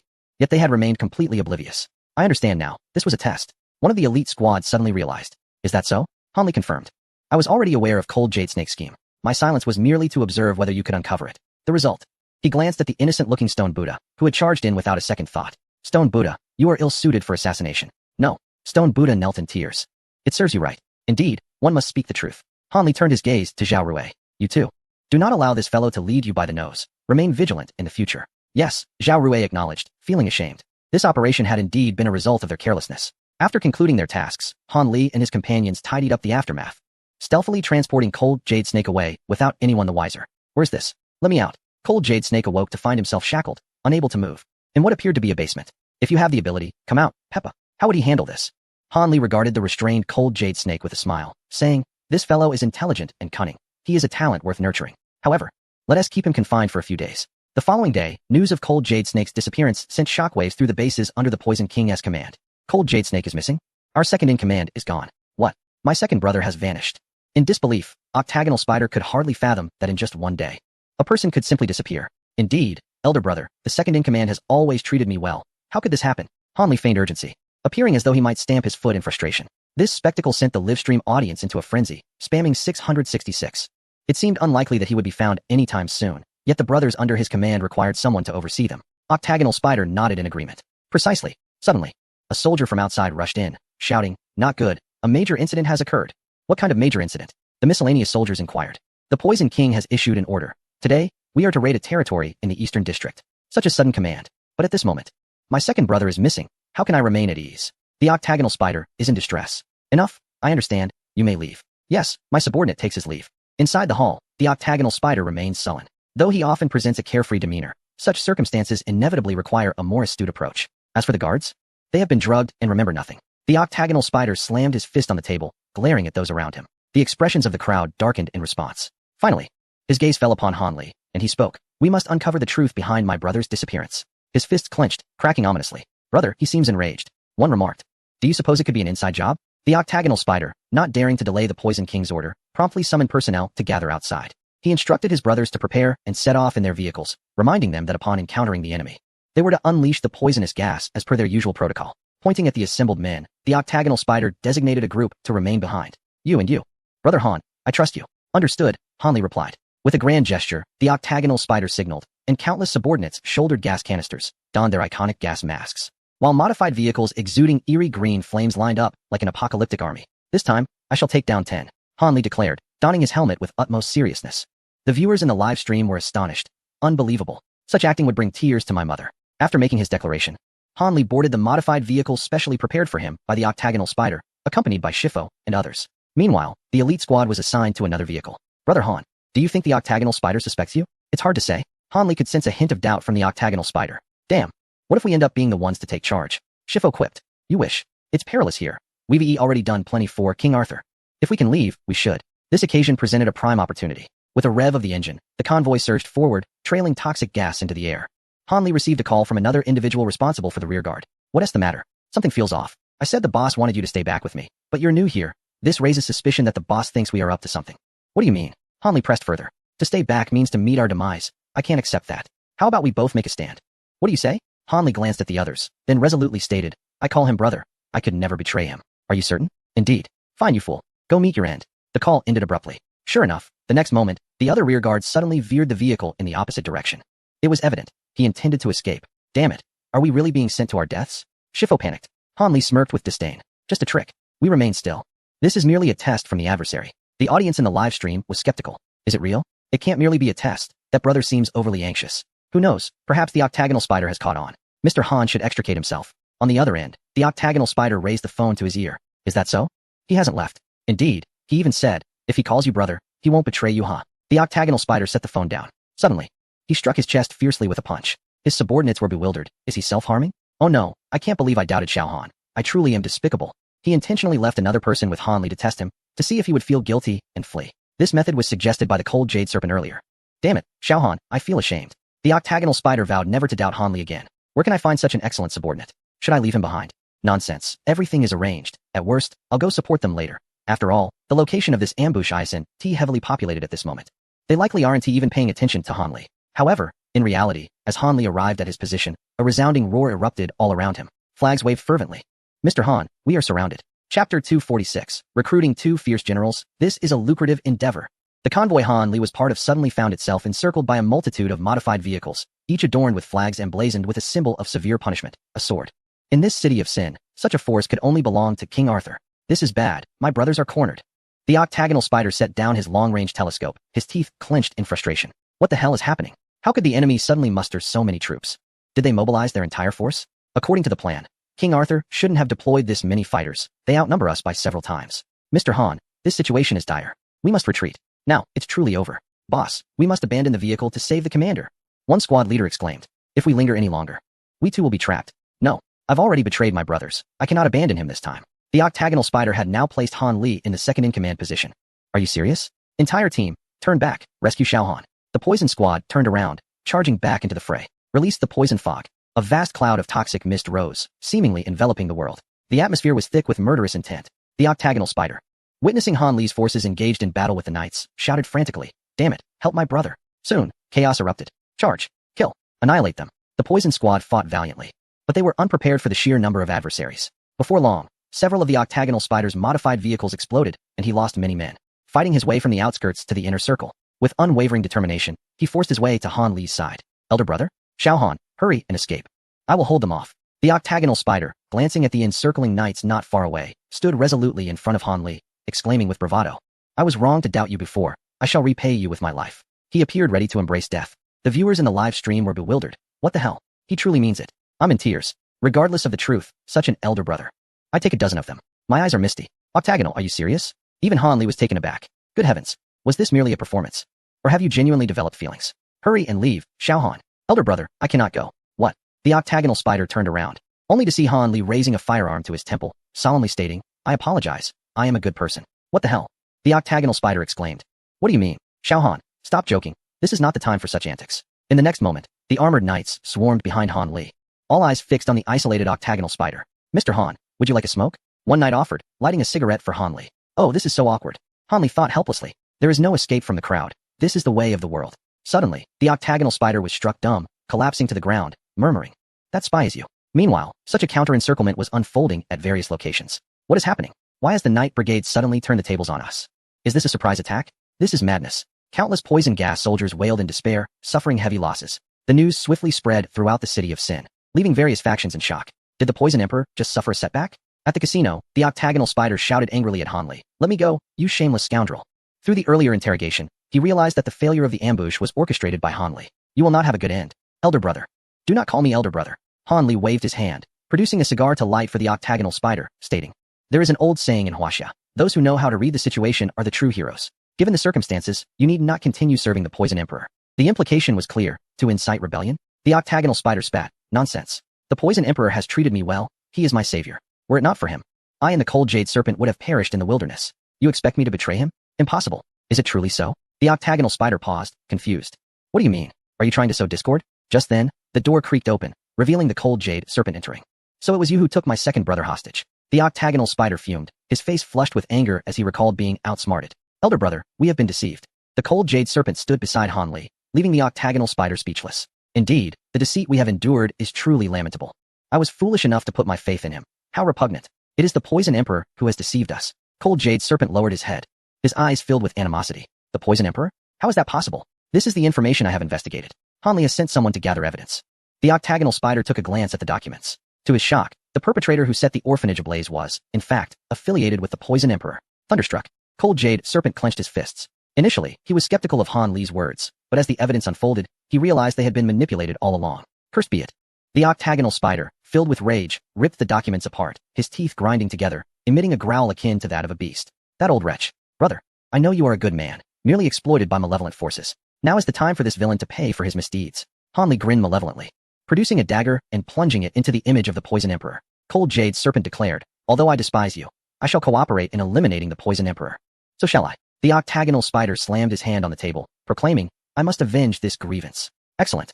However, what shall we do? Han Li replied, we shall strike at the roots. First, we will release troops to inflict heavy losses, and then I, along with my brother, will capture you, the true mastermind, and reveal to the Poison Emperor that you are indeed the culprit. The Poison Emperor despises betrayal above all, and he will surely kill you in plain sight, thus granting us the opportunity to assassinate him. Cold Jade Serpent spoke calmly and methodically. Han Li applauded, saying, applause is in order. Brilliant. By heavens. Such cleverness. Why not serve as my chief strategist? The octagonal spider trembled at the thought. Assassinating the Poison Emperor openly? Is that truly feasible? Let us not forget the formidable defenses, and more importantly, the Poison Emperor's venom, which is among the deadliest. One touch and death is certain. It is the king of poisons, deterring even the most courageous from approaching. Indeed, Cold Jade Serpent pondered solemnly. When it comes to poison, they are no match for the Poison Emperor. Even my brother's resistance to toxins would not withstand it. Unless, at this moment, Cold Jade Serpent slowly turned his gaze to Han Li. There exists a certain individual's poison, which surpasses even that of the Poison Emperor. Chapter 247, Poison Emperor. The times have changed. Get out of here. In the depths of the underground base, upon the throne sat a frail old man who slowly removed his respirator. His expression one of fury, his brow furrowed tightly. The entire army has been annihilated? Cursed be it. If this is true, his power will suffer a significant blow, and King Arthur will consume his territory. At that time, in the unification of the Sin City, the Poison Emperor shall have no share of the spoils. Where are the octagonal spider and Cold Jade? Have they not yet returned? Not far away, a trembling scorpion knelt, feeling disturbed. Who could have anticipated such a turn of events? The originally smooth ambush plan unexpectedly fell into disarray. The 8 corners retaliated, emerging fiercely before retreating once more. As he spoke, he stepped back, his expression darkening. Where are they? He inquired. Report, my lord. They have just arrived outside. Shall we allow them entry? A young soldier asked. This is a secret center. Typically, outsiders are not permitted. However, Ba Jiao and Leng Yu are esteemed members of the 5 poisons, highly regarded by the Poison Emperor. Do you truly believe they lack the qualifications to enter? Indeed, the Poison Emperor is currently in a foul mood.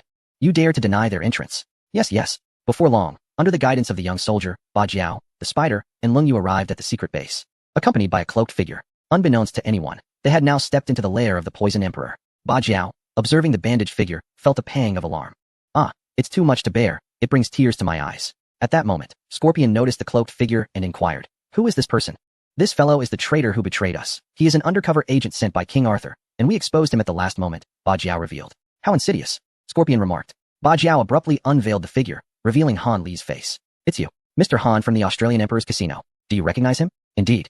This scoundrel must be the spy dispatched by King Arthur. Scorpion gritted his teeth. Shouldn't we just kill him? Ba Jiao hesitated. Ah, this fellow. Killing him would be too merciful. It would be better to present him to the Poison Emperor. His death can wait. Scorpion retorted, no matter. Killing him and bringing his head in would yield the same result. Ba Jiao rubbed his temples in frustration. At that moment, Leng Yu finally spoke. Brother Scorpion, after all, he is the main culprit. The Poison Emperor has suffered greatly this time. It might be more prudent for him to handle such a vile individual personally. Realization dawned on Scorpion. Indeed, if I were to kill him here, the Poison Emperor might redirect his wrath towards me. Thank you, Brother Leng Yu. You may proceed inside. By the way, there's one more matter, Leng Yu suddenly remarked, pulling Scorpion aside. The Poison Emperor will undoubtedly wish to handle this himself without external disturbances. Besides, with us here and the Poison Emperor's prowess, who could dare approach? True, a wise consideration. Quickly, let the guards step outside. Do not mind any noise that may arise. You traitor, just wait until I deal with you. Ba Jiao kicked Han Li, seething with anger as they entered the chamber. The group made their way to the innermost sanctum, where they beheld an elderly man, frail and with eyes gently closed, seated upon a throne. His breath came in waves, fluctuating in intensity. Poison Emperor, Ba Jiao and Leng Yu knelt in unison, their retinue following suit. Do you still have the audacity to return? With a resounding clap, the Poison Emperor's rage erupted, unleashing a surge of toxic gas that engulfed the room. The floor was ominously cloaked in a ghastly shade of green. Truly, he is the Poison Emperor, instilling fear with such terrifying prowess. Your Majesty, please temper your wrath. We have captured the true culprit. As he spoke, Leng Yusha dragged Han Li forward, pointing at him. It is he. The Poison Emperor's demeanor shifted instantly. He turned his gaze upon the youth, his gaunt arm slowly rising to point at Han Li. Is it you who betrayed us? Han Li feigned terror, pleading for mercy. The audience in the live stream went silent in disbelief. Mercy? I shall see you dead. The Poison Emperor's voice rasped as he screamed. Bring him to me. I shall pour the most dreadful poison in existence into his veins, ensuring he suffers eternally. A dense, nauseatingly dark green mist coalesced in the Emperor's grasp. With a thunderous roar, the poison surged forth like a colossal beast, turning the very air a sickly hue of green. Huh, are you afraid? The Poison Emperor sneered, a villainous grin spreading across his face. The octagonal spider and Leng Yusha exchanged glances. Leng Yusha remarked, thank you for your nurturing over the years, my lord. Yes, we understand. You are all good children. Now, quickly, drag this wretch forward. The group shoved the struggling Han Li toward the Poison Emperor's throne, adorned with syringes. No, I am still young. I have yet to find a girlfriend. Han Li cried out desperately, struggling with all his might, yet he was inexorably forced closer to the Emperor. The sight of the frail, grotesque figure before him sent chills down his spine. The Emperor's long, blackened nails reached out toward the sobbing Han Li, his laughter echoing like that of a cunning fox. Enjoy this gift. Suddenly, a terrifying cloud of poison rushed into Han Li's mouth and nose. The group recoiled as Han Li let out a piercing scream. His portrayal of agony was achingly realistic. He writhed in despair before ultimately collapsing to the ground. A mix of reluctance, hopelessness, and resignation washing over him. The onlookers remained indifferent to his plight. The hall resonated with the chilling laughter of the Poison Emperor. Behold, this is the fate of those who betray me. Outside, hearing the Emperor's laughter, Scorpion breathed a sigh of relief, noting that the Emperor was in high spirits. Let us not disturb him, he urged. However, as the Emperor continued to chuckle, his laughter gradually faded. Eventually, his smile froze, and his aged eyes widened in horror as if witnessing a ghost. What's wrong? Are you not happy, Emperor? The once doomed youth had slowly risen to his feet. Gazing at him quietly. You, Han Li declared. As you can see, your poison is ineffective. The Poison Emperor's lips twisted in disbelief. What is happening? Quickly stop him. Kill him. Panic surged through the Emperor as Han Li advanced. The poison had no effect on him. This was unprecedented. Yet, the octagonal spider, Leng Yusha, and the others stood unmoving, displaying no intention to intervene, their expressions cold and detached. You are all in league with him, the Poison Emperor accused. But the group remained silent. Upon confirming this, the Emperor's fury erupted. Han Li extracted a syringe and plunged it in decisively. The times have changed. Chapter 248. Explosion. A grand announcement. The new Emperor ascends. The anguished cries of the Poison Emperor echoed. Soon, Han Li, accompanied by the Stone Buddha and others, seized the Poison Emperor and informed the multitude of followers that if they did not surrender, they would remove the Poison Emperor's lifeline. Scorpion. What the hell? You can't be serious. You are the real traitors. Bajiao and Leng Yu, may you meet a dreadful end. Ignoring Bajiao, who now bore no goodwill towards the Poison Emperor, he coldly remarked, we owe him nothing. He then caught sight of the man who had once caused him great displeasure. Han Li, a surge of anger, akin to a raging tide, engulfed him. Again this guy? Why is it always him pulling the strings? Do you dare? Han Li tightened his grip around the Poison Emperor's neck and threatened, the tide has turned. Will you not surrender? Sighing, Scorpion conceded along with the followers. Surrendering to Han Li, woohoo, we have triumphed. Shortly thereafter, as King Arthur personally traversed the territories of the Poison Emperor, he finally arrived at the hideout he had long sought. There, he beheld the elderly figure, slumped on the ground like a mere skeleton. Poison Emperor, you have been defeated. Nay, the Poison Emperor replied, looking at King Arthur. I have been vanquished by this young man, not by you. Han Li, you have rendered me an enormous service. How might I repay you? King Arthur had just swallowed the Poison Emperor's domain in one fell swoop. His heart was a tumult of emotions, both surprise and astonishment. It was hard to believe that a mere youth had managed to defeat the infamous Poison Emperor. I ask for little. Oh, what is it that you desire? I wish for your support, as King Arthur. Han Li's gaze burned with intensity. The knights nearby were taken aback. This was more shocking than losing their territory. King Arthur merely chuckled. If that is what you seek, then consider it granted. The crowd gasped further, astonished that he would so readily concede. Thank you, Han Li replied. Without further delay, he departed with his companions. Han Li, King Arthur, called back. What do you intend to do? Han Li paused, turning back with a serious demeanor. Can you guess? You cheeky brat. King Arthur laughed, shaking his head in disbelief. He thought the young man would ask for territory. The silver-haired woman approached, supporting King Arthur as she spoke. After all, he was the one who had dealt with the Poison Emperor. This young man's appetite is insatiable, King Arthur remarked. A tempest was brewing. In Sin City, the most authoritative AAA newspaper's editor, puffing on his pipe, suddenly froze, then slammed his hand on the table. A new era has dawned. What is happening? The editor picked up a letter and announced to everyone present. Quickly. Report immediately. Criminal Han Li has defeated the Poison Emperor. Boom. Everyone erupted in disbelief. What a joke. However, he is the Poison Emperor, a pinnacle existence. How could this be possible? Han Li, if I recall correctly, was the first to receive the highest bounty in the new stars, right? This jest is not to be taken lightly. The president, of course, was skeptical. But he could not ignore the fact that this information had come directly from King Arthur himself, who indeed had annexed the territory of the Poison Emperor and publicly supported Han Li. Quickly, go report this. Wait a moment. Suddenly, the president burst into laughter, suggesting a change in the news headline. The next day, a piece of news turned the previously quiet city of Sin upside down. What a calamity. Is this for real? It can't be an April Fool's joke, can it? Countless criminals squatted on the street, clutching a newspaper. Under the largest headline, it read, Han Li defeats the Poison Emperor. A new monarch is born. To think that such a colossal force could be toppled by this one individual from Huaxia. Moreover, King Arthur has also publicly endorsed him. Incredible. You are also from Huaxia. Is everyone there so formidable? Indeed. Laughter erupted among the crowd. On a certain street, a mafia godfather gazed at the news, choking on his coffee in astonishment, exclaiming in anger, what a freak. Is this even human? Considering they all arrived around the same time, within just a few days. This Huaxia bandit had managed to defeat a ruler. In the chaotic underground arena, the demon hurriedly handed a newspaper to the resting Hong Lian, gripping the paper tightly. Excitement radiated from Hong Lian's face. As expected of him. Let us go. It's our time to shine. Mr. Han, you have become famous. Stone Buddha exclaimed joyfully. The sharp blades each collected a copy of the newspaper, marveling at the new monarch's ascension. What shall we do next?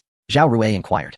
Han Li set down the newspaper, clearly realizing that this was King Arthur's way of boosting his reputation. In an instant, he had thrust himself into the limelight, elevating his standing while drawing fire away from himself. Two birds with one stone. Who is the second among the dual kings? One of the sharp blades projected information onto the big screen for all to see.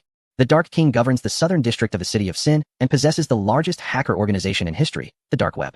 It is said that within it, formidable hacker members can incapacitate a nation's entire network system in an instant, demonstrating the power of this underground force. To unify the city of Sin, I must take control of the Dark Web. But how do we go about that? In the southern district, though criminals are not in riot, it is fraught with dangerous hackers, whose threats are no less severe than those here. Does the Dark Web have an official website? Han Li inquired. Yes. They have a dedicated site. We just discovered it. On the screen, a brand new official website for the Dark Web appeared. Han Li logged in, but within a second, bang. Everyone was startled, staring at Han Li's now ruined computer, which was emitting smoke. What kind of virus is this? The audience gasped in astonishment. Did it just blow up the computer? Mr. Han, should we get another one?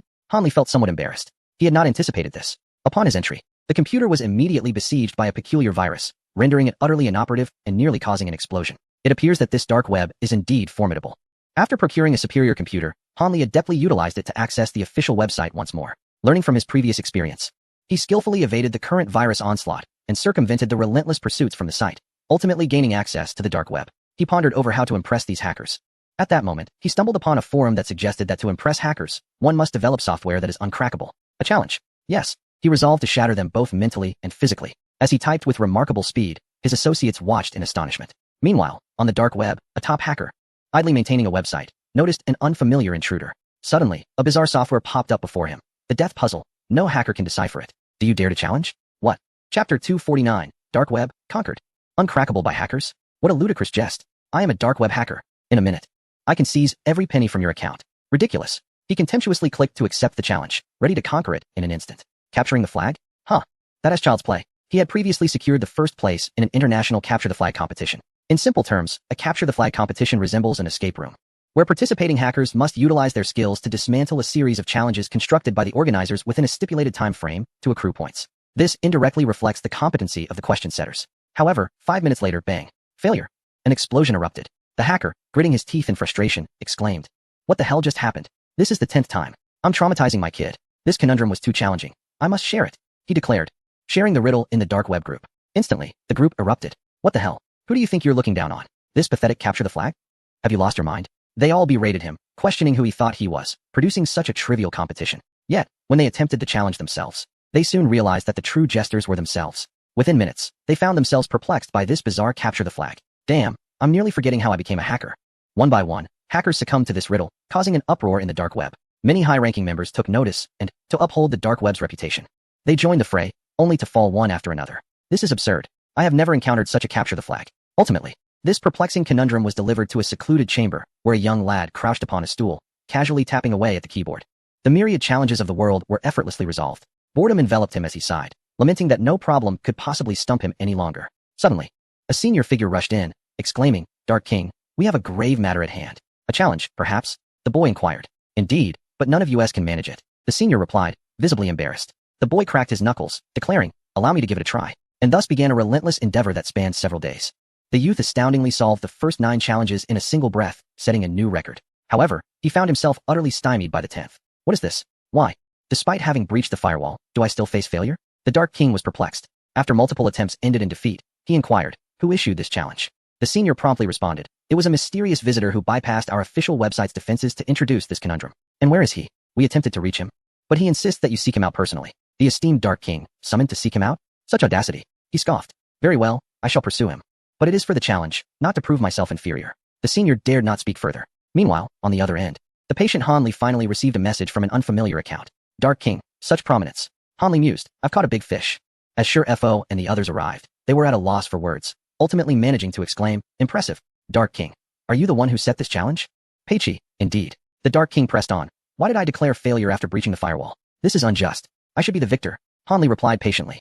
"What if you chose not to solve it?" This statement struck a chord with the Dark King, who realized that in his eagerness to validate his own assumptions, he had once again ventured into the 10th challenge. This time, however, he refrained from attempting to solve it. Immediately, a notification appeared. "Congratulations, challenge completed successfully." Yet, the Dark King wore a grimace, as if he were about to seethe with rage. A hacker who cannot solve a challenge. What does that make me? This is an impossible riddle. It dawned on him that succeeding meant defeat, while failure to engage would negate his identity as a hacker. "Do you dare to take this seriously? Really?" Hanli chuckled. "Very well." In the next moment, the Dark King's computer exploded.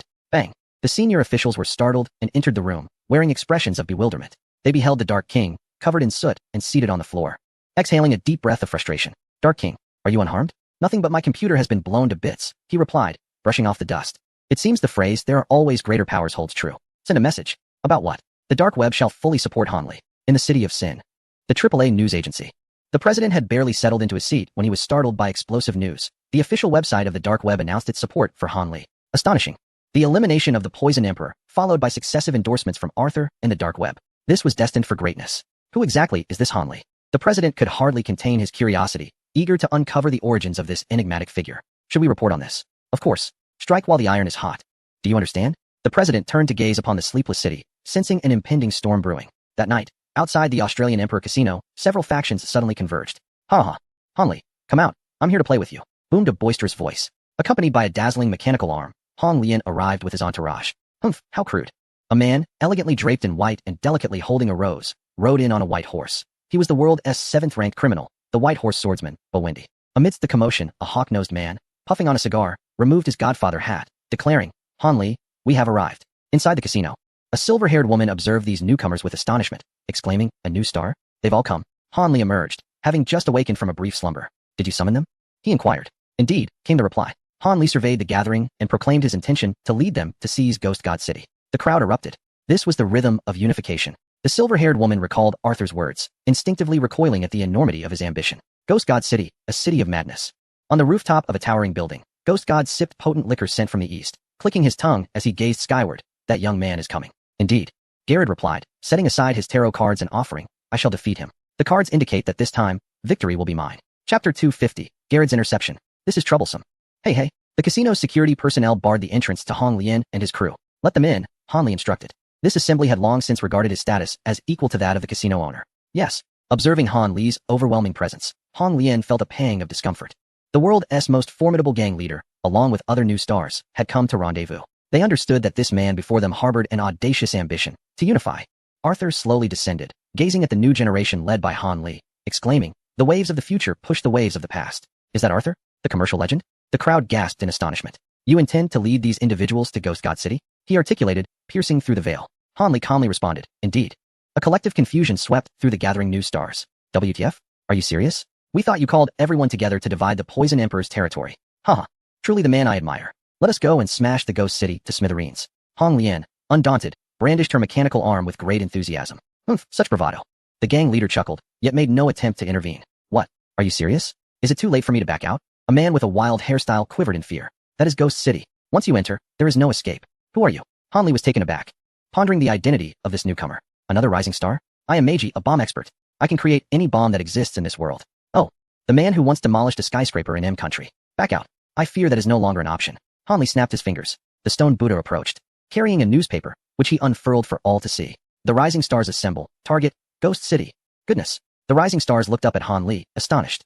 "How audacious. Damn it, we are aboard the pirate ship now. Ha, how amusing." Han Li expressed his apologies, then threatened the crowd, saying, "I have captured photos of all of you gathering here. Surely, the ghost will see them soaring through the skies?" The gang leader's eyelids twitched, his heart shaken. With just a few words, Han Li had bound them all together. Now, there was no turning back. Moreover, he had united them into a cohesive force, ensuring no one would act treacherously. A double victory. Impressive. I support this. Arthur extended his hand, admiring Han Li's tactic of compelling the unwilling. He encouraged the crowd. "If Han Li defeats the ghost, the vast territories of Ghost City will need management, won't they?" Instantly, the rising stars perked up. "What?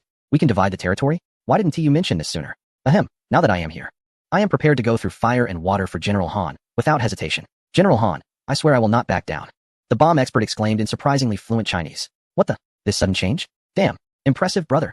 Observing the underground rising stars filled with excitement, Han Li felt a deep sense of satisfaction. "Are you truly confident in defeating the ghost?" Arthur approached to inquire. "No," Han Li replied, "in a narrow encounter. The brave shall prevail, nothing more."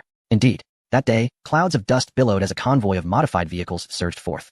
Han Li, accompanied by Hong Lian, intended to scout the situation at Ghost City. Suddenly, a throng of frenzied criminals, driving their explosive modified vehicles, charged toward them. "What is happening? Have we been discovered?" Hong Lian questioned, perplexed. If it were him, then there would be no mistake. Han Li raised a telescope, and in his line of sight, a familiar blonde man was sifting through a pile of tarot cards. It was that Jared fellow. He has actually turned traitor? Hong Lian gritted her teeth. This man, reputed to possess the ability to foresee all through tarot cards, was dubbed the Prophet. It appears that he has utilized the tarot cards to ascertain our location. The adversary seems well prepared, their numbers astonishingly overwhelming. Shall we confront them? Hong Lian bellowed. A direct clash is unwise. We must lay an ambush. Han Li intervened, deeming it unnecessary to squander their forces. At that moment, he turned to the bomb expert. "Mackie, you previously pledged to brave any danger for me, did you not?" Mackie was taken aback. "What do you mean?" Meanwhile, Jared, having drawn a tarot card, surveyed his surroundings and deduced that Han Li and his companions were likely nearby. "Deploy the zombie cars." "Yes, Lord Jared." In the next instant, an overwhelming wave of self-destructing, unmanned vehicles surged forth, akin to a tide of the undead. "What on earth is that?" Hong Lian gasped. Han Li, concealed in the shadows, felt a throbbing headache. Did the enemy intend to flush them out with these zombie cars? Bang! One of the underlings, unable to contain himself, fired a shot. "Fool!" Han Li shouted. However, the underling had barely registered the danger when a bullet struck his forehead, and he collapsed. A sniper. Damn, such accuracy. Hong Lian gasped in shock. On the battlefield, an exceptional marksman proved to be exceedingly lethal. Boom. One zombie car after another erupted, sending waves of heat surging toward Han Li and his group. Fall back. With no other choice, Han Li and his companions retreated momentarily, evading the explosions of the zombie cars. This action, however, unmistakably alerted Jared, who sneered derisively. He then instructed someone to retrieve a megaphone and shouted toward the front, "Surrender." Han Li, My tarot cards can predict your every move. You are out of options. Indeed, with the tarot cards in his possession, he was invincible. Whatever Han Li intended to do, he could foresee it. What a perverse and revolting ability. Is this not true invincibility? The situation rapidly tilted in favor of the ghostly gods, who erupted into frenzied curses. Retreat? This time we have nearly 1,000 men. We can exhaust them. Amidst the turmoil, Han Li deployed reconnaissance drones, which were instantly shot down by a sniper accompanying Jared. Bang! The drone exploded before Han Li and his companions, scattering debris everywhere. Stone Buddha was left bewildered. Did that thing just go up and come back down?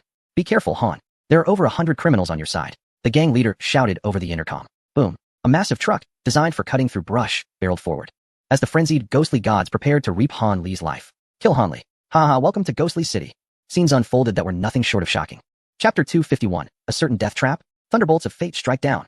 Damn, is it possible we are about to face disaster? The outlook is grim. Han, stay strong.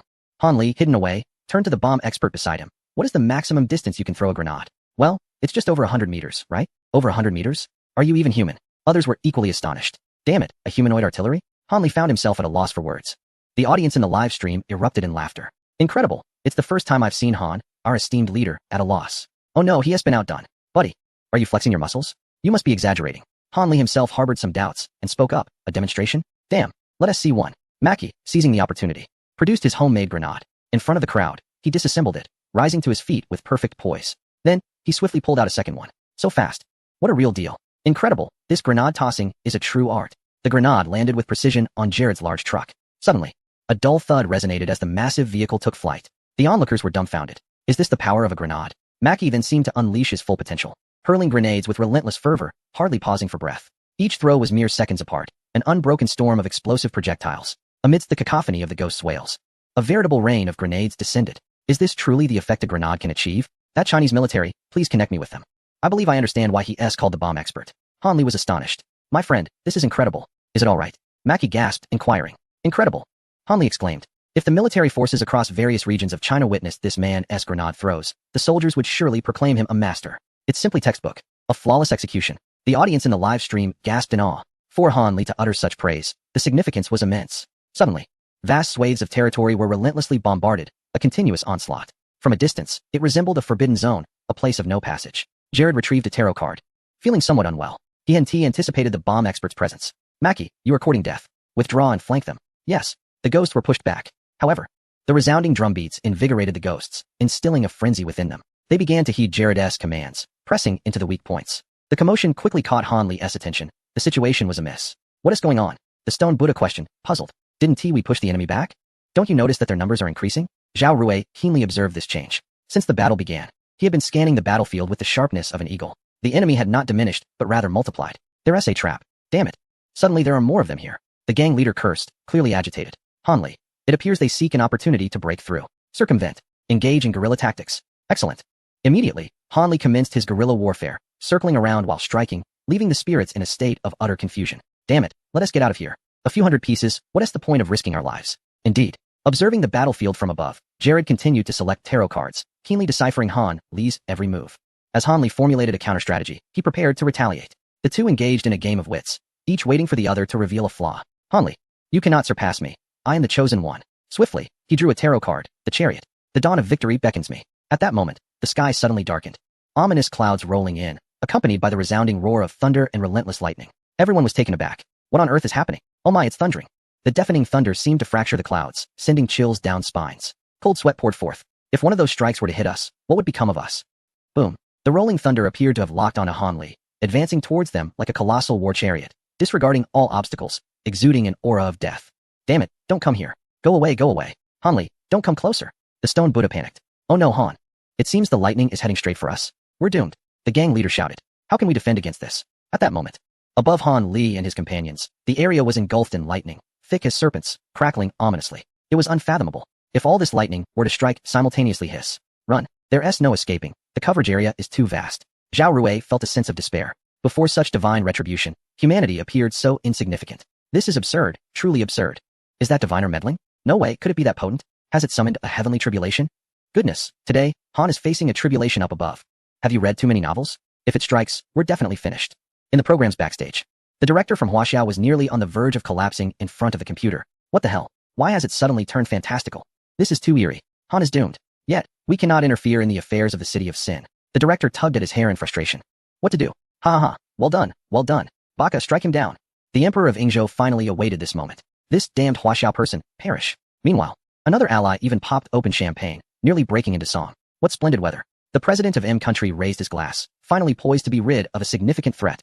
It can be said that countless individuals around the world watched this scene with bated breath, anxious for Han Li. In truth, Han Li, gazing at the exaggerated lightning in the sky, felt numb. So this is a certain death situation? Jared, this fellow can even manipulate the weather? No. He anticipated that today would bring a thunderstorm.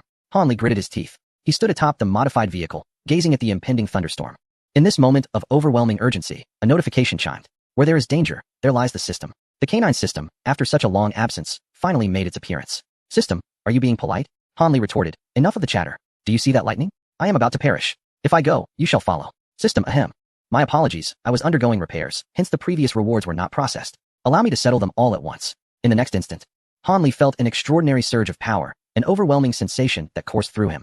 This was chapter 252, summoning the thunder, shocking everyone. The thunder was poised to strike. Han, run. There is no time. Ha ha ha, you've lost, Han Li. Gerald sneered coldly. In the midst of the bloody chaos of Sin City, Han Li was destined to fall. Chime. Congratulations on acquiring the skill, Master of Feng Shui. Chime. Congratulations on acquiring the skill, Lucky Emperor. At that moment, a flurry of skill notifications echoed in Han Li's mind, each one more dazzling than the last, inundating him with powerful abilities. This feeling, Han Li clenched his fists, was one of invincibility. Suddenly, a deafening roar erupted as the thunder crashed down, splitting the clouds like a cascading waterfall. The viewers in the live stream panicked. Aren't you running? What do you mean run? It's over. Someone save me, Han. Confronted with the tempest, Han Li recited incantations while calculating a hexagram centered around himself. 64 hexagrams. Life gate. Open. With precision, Han Li locked onto a direction and shouted to the others. Head towards the stone Buddha. What? The stone Buddha, taken aback, exclaimed, Are you serious, Han? You can't be serious. This is madness. Meanwhile, in America, the president summoned a few dancers to entertain him, puffing on a cigar, exclaiming, Damn you, Han Li. Yes, strike him down. The Emperor of Ingzhou stood up in excitement, his gaze fixed intently. The world was watching this catastrophe unfold. Ignoring the chaos, countless followers flocked to Han Li's side, converging at the location of the stone Buddha. Crowding the area, not far away, Gerald sneered at their actions. Is this all? You could have fled anywhere, yet you chose to huddle under the tree? What a farce. However, the next moment unveiled a shocking scene. As the lightning prepared to strike, inexplicably, countless bolts redirected, bypassing Han Li and his companions. Gerald? The specters? The American president spat out, his expression one of utter disbelief. WTF? The viewers in the live stream. Such terrifying lightning, actively avoiding Han Li? Moreover, he stood beneath the tree. The lightning, it bypassed us. The stone Buddha was left in a daze. Hey! Zhao Rui kicked him, confirming that this was no dream.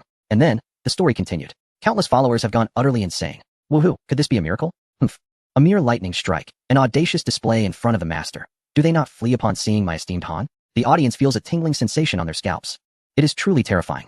This is an unstoppable heavenly thunder. Astonishingly, it has been evaded. Remarkable. One could say a divine being has descended, utterly invincible. In a certain part of Huaxia, the president of the Feng Shui Association, having nothing to do, casually opened a live stream, only to witness this scene. Lightning. How could it be dodged? As he examined it closely, he was even more astonished, his hair standing on end, feeling as if he were sitting on needles. For these innumerable strikes were supposed to be fatal, an insurmountable deadlock. It is evident that this foreigner named Jared has devised something terrifying. However, such a flawless trap was effortlessly unraveled by Han Li, who appeared to be in a stupor. He calculated with his fingers the 64 hexagrams, and Han Li remarkably treaded his way to a path of survival. It was as if the hexagram chart unfolded before him, a work of divine craftsmanship. Little long. I shall enter seclusion for a while. Subsequently, news that shook the entire Feng Shui community in Huaxiao emerged. The Feng Shui Association collectively entered seclusion. Moreover, the president added a chair in the ancestral hall, inscribed with the character for Han. Heaven did not give birth to my Lord Han. The eternal night lasts forever. Phew, at least we survived. The crowd let out a sigh of relief. Yet Han Li shook his head. It is not over. As he spoke, he gazed into the distance, where the countless bolts of lightning had shifted direction. Suddenly, they veered sharply, heading straight for the hillside where Jared was situated. Why are they coming for us? This is bad. Don't come any closer. Jared, observing the torrential lightning, was utterly bewildered. What is happening? Impossible. He had drawn the tarot cards. It was clearly a guaranteed victory for him, and lightning should not strike him. What on earth is going on? Damn it. In a panic, he hastily drew from the tarot cards, desperate to find a solution as he realized he could not escape. The speed of the lightning is unfathomable. Only the tarot cards, yes. With the tarot cards, he would be invincible. With a swift motion, he drew one card. Upon flipping it, he found a depiction of a figure, Peppa, raising a middle finger at him. Han Li. A deafening roar erupted. Amidst the blinding light of the midday storm, Jared, in defiance, howled as the hillside was cleaved in two by countless bolts of lightning, collapsing downwards. The group of demons was also entombed within, vanishing without a trace. It is over. It seems that the tarot cards are not so formidable after all. Han Li chuckled, producing a tarot card. It bore the title, Death. A gift for you, Jared. He casually tossed the death card into the loamy earth. The audience in the live stream erupted. What? Is this a lightning attractor? Incredible. Han Li, if one does not court death, one will not die. Jared, with the tarot cards, I am invincible. The audience laughed heartily. Han Li has once again turned danger into safety. Is he not invincible? Not even heavenly thunder can touch him. Who else remains? In a moment of sheer astonishment, Hong Lian, having witnessed the entire spectacle, although unable to discern every detail, understood that it was all intricately linked to Han Li. It was the formation of an intricate array. The evil spirit suddenly broke into a sweat, panic etched across his face.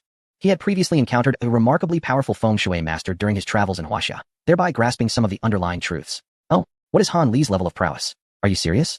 The evil spirit was nearly paralyzed with fear. Goodness, he can even summon the heavenly tribulations. What do you think? Having triumphed in this battle, Han Li and his companions swiftly returned after comprehensively understanding the situation in the city of ghosts and gods. Days passed, and upon learning of Jared's defeat, the ghost god, in a fit of rage, obliterated a building on the spot. Han Li, if he seeks death, let him come. This place harbors the most nefarious criminals of the sinful city, awaiting him. It can only be described as a hellish challenge. Soon, the fateful day arrived. Han Li's army advanced, reaching the periphery of the city of ghosts and gods. From a distance, they beheld the iconic edifice of the city, a towering structure. The staircase was adorned with the likenesses of the most vicious criminals of the sinful city, culminating at the apex with the visage of the ghost god himself. His terrifying countenance surveying the land like a sovereign. Truly, he was the monarch among criminals. The gang leader concealed his trembling hands, for today, he was poised to challenge this emperor. The others stood equally apprehensive. Han, the leader. Han Li, President Han, at the forefront.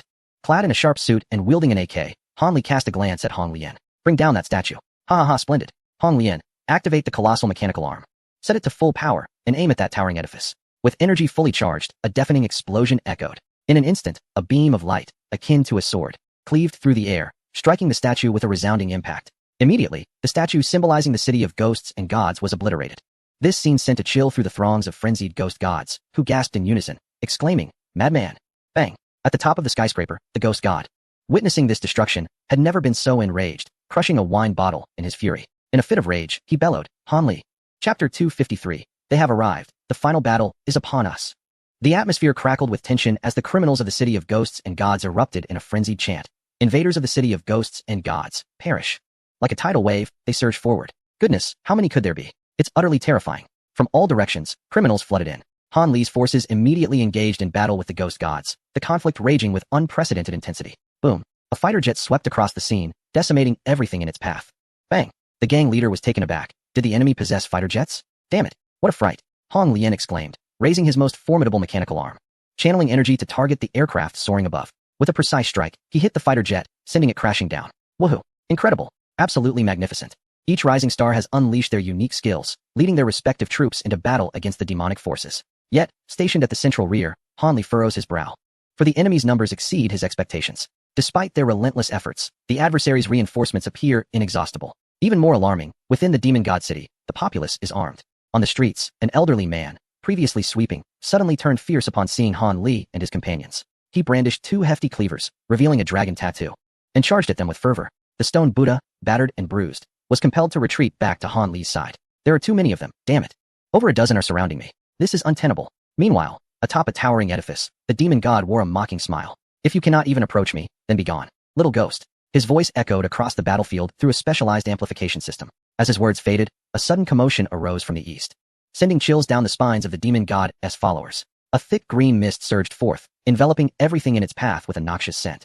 Armored vehicles emerged, with toxic soldiers wielding weapons and canisters. The toxic emperor's forces? How did they arrive here? This is disastrous. At the forefront, the octagonal spider crossed his arms, a grave expression on his face. Scatter them. Beside him, the cold jade serpent and the scorpion, all equipped with venomous capabilities, ready to support Han Li. On another front, a cadre of stealthy assassins from the demon god faction glided through the battlefield like phantoms, swiftly decimating Han Li's forces. Invincible. One scoffed. Suddenly, a dart struck his forehead. What? In the next instant, a swarm of ninjas clad in black appeared, drawing their blades and charging toward the demon god's ranks.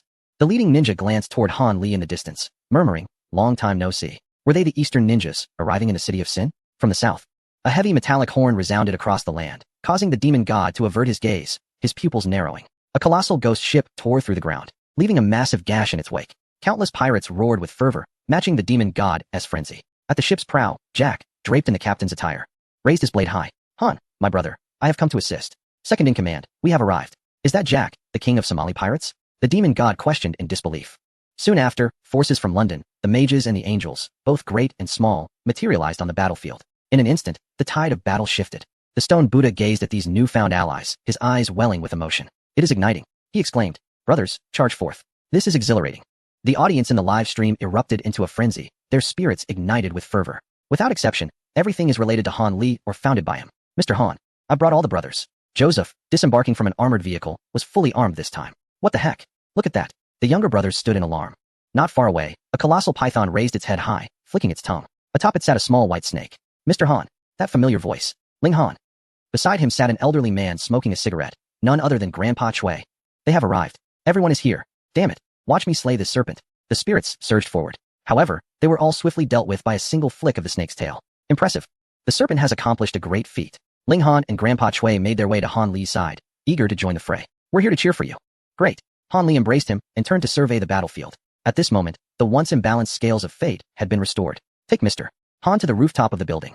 Ha ha ha. The spirits will surely be infuriated. The younger brothers exerted all their efforts, forcefully carving a path to lead Mr. Han forward. In Yingzhou, the emperor was at a loss, his face a mask of frustration, wondering why the ninjas were aiding him. In America, the president sat on the ground, lost in despair, neglecting even the papers before him. It was over. The tide had turned. In Huaxia, Director Jiang felt tears welling in his eyes, wiping away the traces of his sorrow. It wasn't easy with a resounding explosion. Han Li and his companions broke through numerous obstacles and arrived at the base of the building. Meanwhile, the spirits inside were still contemplating a mutually assured destruction. Let him come up. The command of the spirits? They hesitated, then gradually stepped aside. Before them, an elevator directly leading to the rooftop slowly opened. Red lights filled the air, exuding a sense of bloodshed. Wait for me here, Han Li declared, stepping into the elevator alone. What followed would be a battle fought solely by him. The younger brothers watched, their hearts rallying for him. You must win. Chapter 254, the final chapter. A few months later, in the city of Sin, atop the building, King Arthur held a glass of fine wine, marveling at the neon skyscrapers rising throughout the city. Ever since the support of other pinnacle entities for Han Li, the commercial landscape of the city of Sin had undergone a transformation, now entirely under his management. He had become a true titan of commerce. I am not one for violence. I relish the feeling of holding all the wealth in my palm. Sipping his brandy, King Arthur turned to the ghost god and inquired, so how did you lose to Han Li in that battle? Once instilling fear in countless criminals, the ghost god was not believed to be capable of defeat. Gazing down at the revitalized city, the ghost god did not respond to King Arthur's question. Only fragments of memories flickering in his mind. The youth, battered and bruised. If this continued, he is not his own rival. You lost.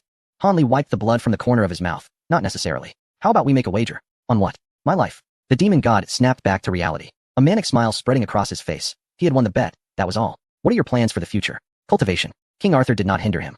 He merely smiled before gazing out the window at the tallest tower. The damaged tower had been restored, and he had sought out the finest sculptors to carve the notorious figures of the Sin City atop it. The Poison Emperor, the Dark King, the Demon God, the Iron Emperor, and at the pinnacle, the one who stood above all these towering existences, the Eternal Emperor of Sin City, Han Li. Below, countless criminals admired Han Li's sculpture, cursing under their breath. Uncle. Suddenly, a melodious voice broke through. King Arthur turned to see a silver-haired woman, flustered and hurriedly pushing the door open. What happened? Is there a riot? No. She shook her head. It's Han Li. Has he got news? Yes. She immediately switched on the television, tuning into the exclusive channel of Country M. Ladies and gentlemen, I am currently at the bank in Madagascar, the one with the largest reserves in the world. It has been reported that the notorious bandit Han Li attacked just a moment ago at 10:20 and is currently being pursued by the police of Country M. The screen displayed a towering rooftop, with smoke rising ominously. Where is he? It's fine. This time, we'll definitely catch him. The entire police force had been mobilized, and even the president of Country M had deployed the military to encircle this fearless bandit. Countless armed helicopters circled above, scanning everything below. Tanks crushed the ground, treating the scene as if it were war, all for a bandit from China. No, it should be said that he was now the most dangerous criminal in the world. 9-star criminal, Bandit Peiqi. It can be said that every move Han Li made was under the scrutiny of the global audience. Observing this scene, King Arthur swirled his wine glass, the once relaxed lines of his face now tightly furrowed. He couldn't help but reflect, this madman. He has truly outdone me in my old age. I was never this audacious. Uncle, you don't think Han Li will be caught, do you? That guy, after unifying Sin City, vanished like a puff of smoke, infuriating everyone. Of course, she also knew that someone like Han Li would never be restrained. It's hard to say. Suddenly, on the screen, the reporter appeared as if she had witnessed the apocalypse, her mouth agape in shock as she addressed the camera. Oh my god. You won't believe it. Just moments ago, the bank with the largest reserves in the world was completely robbed by Han Li. A staggering 35 billion has vanished into thin air. Both King Arthur and Yi Sin felt a chill run down their spines, and countless viewers were left horrified, as the entire world was captivated by the question of how Han Li would manage this substantial fortune. Notifications echoed across devices worldwide. Ding, Your account has been credited with 150,000. Your account has been credited with 1 billion Korean won. Your account has been credited with 3 billion Japanese yen. People's mobile phones chimed in unison, and the eyes of the ninjas widened in astonishment. Could it be? I've become a millionaire? Not only him, but everyone connected to Han Li received the same alert, overwhelmed with joy. Ha ha ha, truly a man of my admiration, Hong Lian exclaimed, bewildered by the unexpected influx of $100 million, happily sipping beer on the beach. In China, Director Jiang stared at the 500 million in his account. He immediately reported the incident to the authorities and returned the money. Damn it, this little rascal is causing chaos, isn't he? Hurry, bring him back. Soon after, the world was in shock. Mr. Han Li, you are truly extraordinary. Thank you for the compliment. High above, inside an airplane, the chief of criminal simulation personally poured a glass of red wine for the man before him. Congratulations. You have survived until the end of this global criminal simulation competition. How wonderful. Ling Han, along with the others, was overjoyed. The audience in the live stream erupted in cheers. Long live President Han.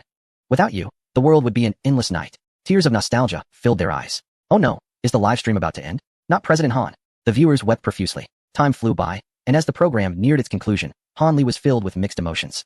From the moment he bought that Peppa Pig mask on the street, to stepping into the bank, then rising to prominence in China, defeating the Emperor of Yingzhou, dazzling audiences in London, escaping across the seas, and finally unifying everything, each scene felt like it had just happened yesterday. The chief of criminal simulation nodded, indeed. What is your greatest wish? As the victor, Han Li could make a wish, any wish, and the production team would fulfill it. Wealth, status, power, beauty. Everything was within reach. After pondering for a long while, Han Li realized he seemed to lack nothing. In the end, he simply uttered, I want to go home. Is that all? Yes, I wish to return home, to China. The chief of criminal simulation was left speechless. Are you certain? This seems like a waste, a definite waste. Well, fine. Ling Han, Shifo, and the others nodded in agreement. This is truly Han Li, always full of surprises. I'll return and become a real estate tycoon. Ling Han exclaimed excitedly, clenching his fist. I wish to become a chef, Shifo chimed in. I'll soon participate in the Special Forces selection, Zhao Rui stated. The old man. Naturally, I'll retire and stay at home. Elder Chui stroked his beard, content to enjoy his golden years. Amidst the banter, Han Li gazed at his companions. Suddenly raising his glass, let us toast. Cheers. And so it was. The ultimate reward, however, merely facilitated Han Li's return home. Subsequently, the program Criminal Roleplay donated an astounding 100 billion to his homeland, Huaxia, in his name. Despite exhaustive contemplation, no one could fathom the source of such funds. Why was Director Jiang of Huaxia so elated? Within the precinct, it was the first time everyone witnessed the director display such joy. Has the atmosphere shifted? Have you not heard? Han Li has returned and has been invited by Director Jiang to serve as a consultant for the Criminal Investigation Department. Han, our esteemed figure? He is my idol. No, I mean, he has come to combat crime. Let us not underestimate his prowess. Oh dear. I've heard that other directors are so enraged they can't sleep for days. Director Jiang chuckled. Well, who told me to be his guide? Returning to the matter at hand, where is this fellow? Meanwhile, on the street, a black van halted in front of a jewelry store, with a blaring alarm ringing. Several robbers hastily stuffed bags into the vehicle. All right, brothers, let us go. A young man with a faint smile took the wheel and sped away. Ha ha ha, little Han. You are truly a talent. Those security guards were utterly blindsided. I foresee that you will follow me, brother, and we will rise to greatness. Soon, you shall be the second angel. The small-time thieves brimmed with ambition. Ha ha ha, my friends, you have spirit. The young man nodded. The heist was his idea, executed flawlessly from start to finish. So seamlessly that the thieves believed he must have committed such crimes countless times before. How else could he be so adept? So much gold jewelry. And a considerable sum of money. We struck it rich. Ha ha ha, little Han, you are indispensable. As the thieves reveled in their spoils, they suddenly sensed something amiss. Huh, how did we end up at the police station? What the hell? Little Han, have you lost your mind? Before them stood the S-City police station. In the next moment, a throng of officers encircled the van, with Li Yi at the forefront, smiling as he tapped on the window. Good day, thieves. I'm about to explode. At that moment, the young man shed his outer garment, revealing a crisp police uniform beneath. He turned and cheerfully addressed the robbers. Allow me to introduce myself. My surname is Han, my given name is Li, and I am currently a police officer. Boom. The robbers were in shock. So, you were fishing for criminals? Damn it, comrade, I report him. He must have robbed before. He's incredibly skilled. Li Yi replied. Once inside, you'll undergo reformation. Bang. The transport vehicle's door closed, and Li Yi sighed in relief. On your first day, you resort to entrapment. Director Jiang nearly had a fit. Let us head inside. We have a mountain of paperwork to handle. In his police uniform, Han Li paused, revealing a radiant smile as he gazed at the clear blue sky, and proclaimed, everything is splendid, indeed. The end. The author wishes to express gratitude. Thank you, dear readers. Your support is profoundly appreciated.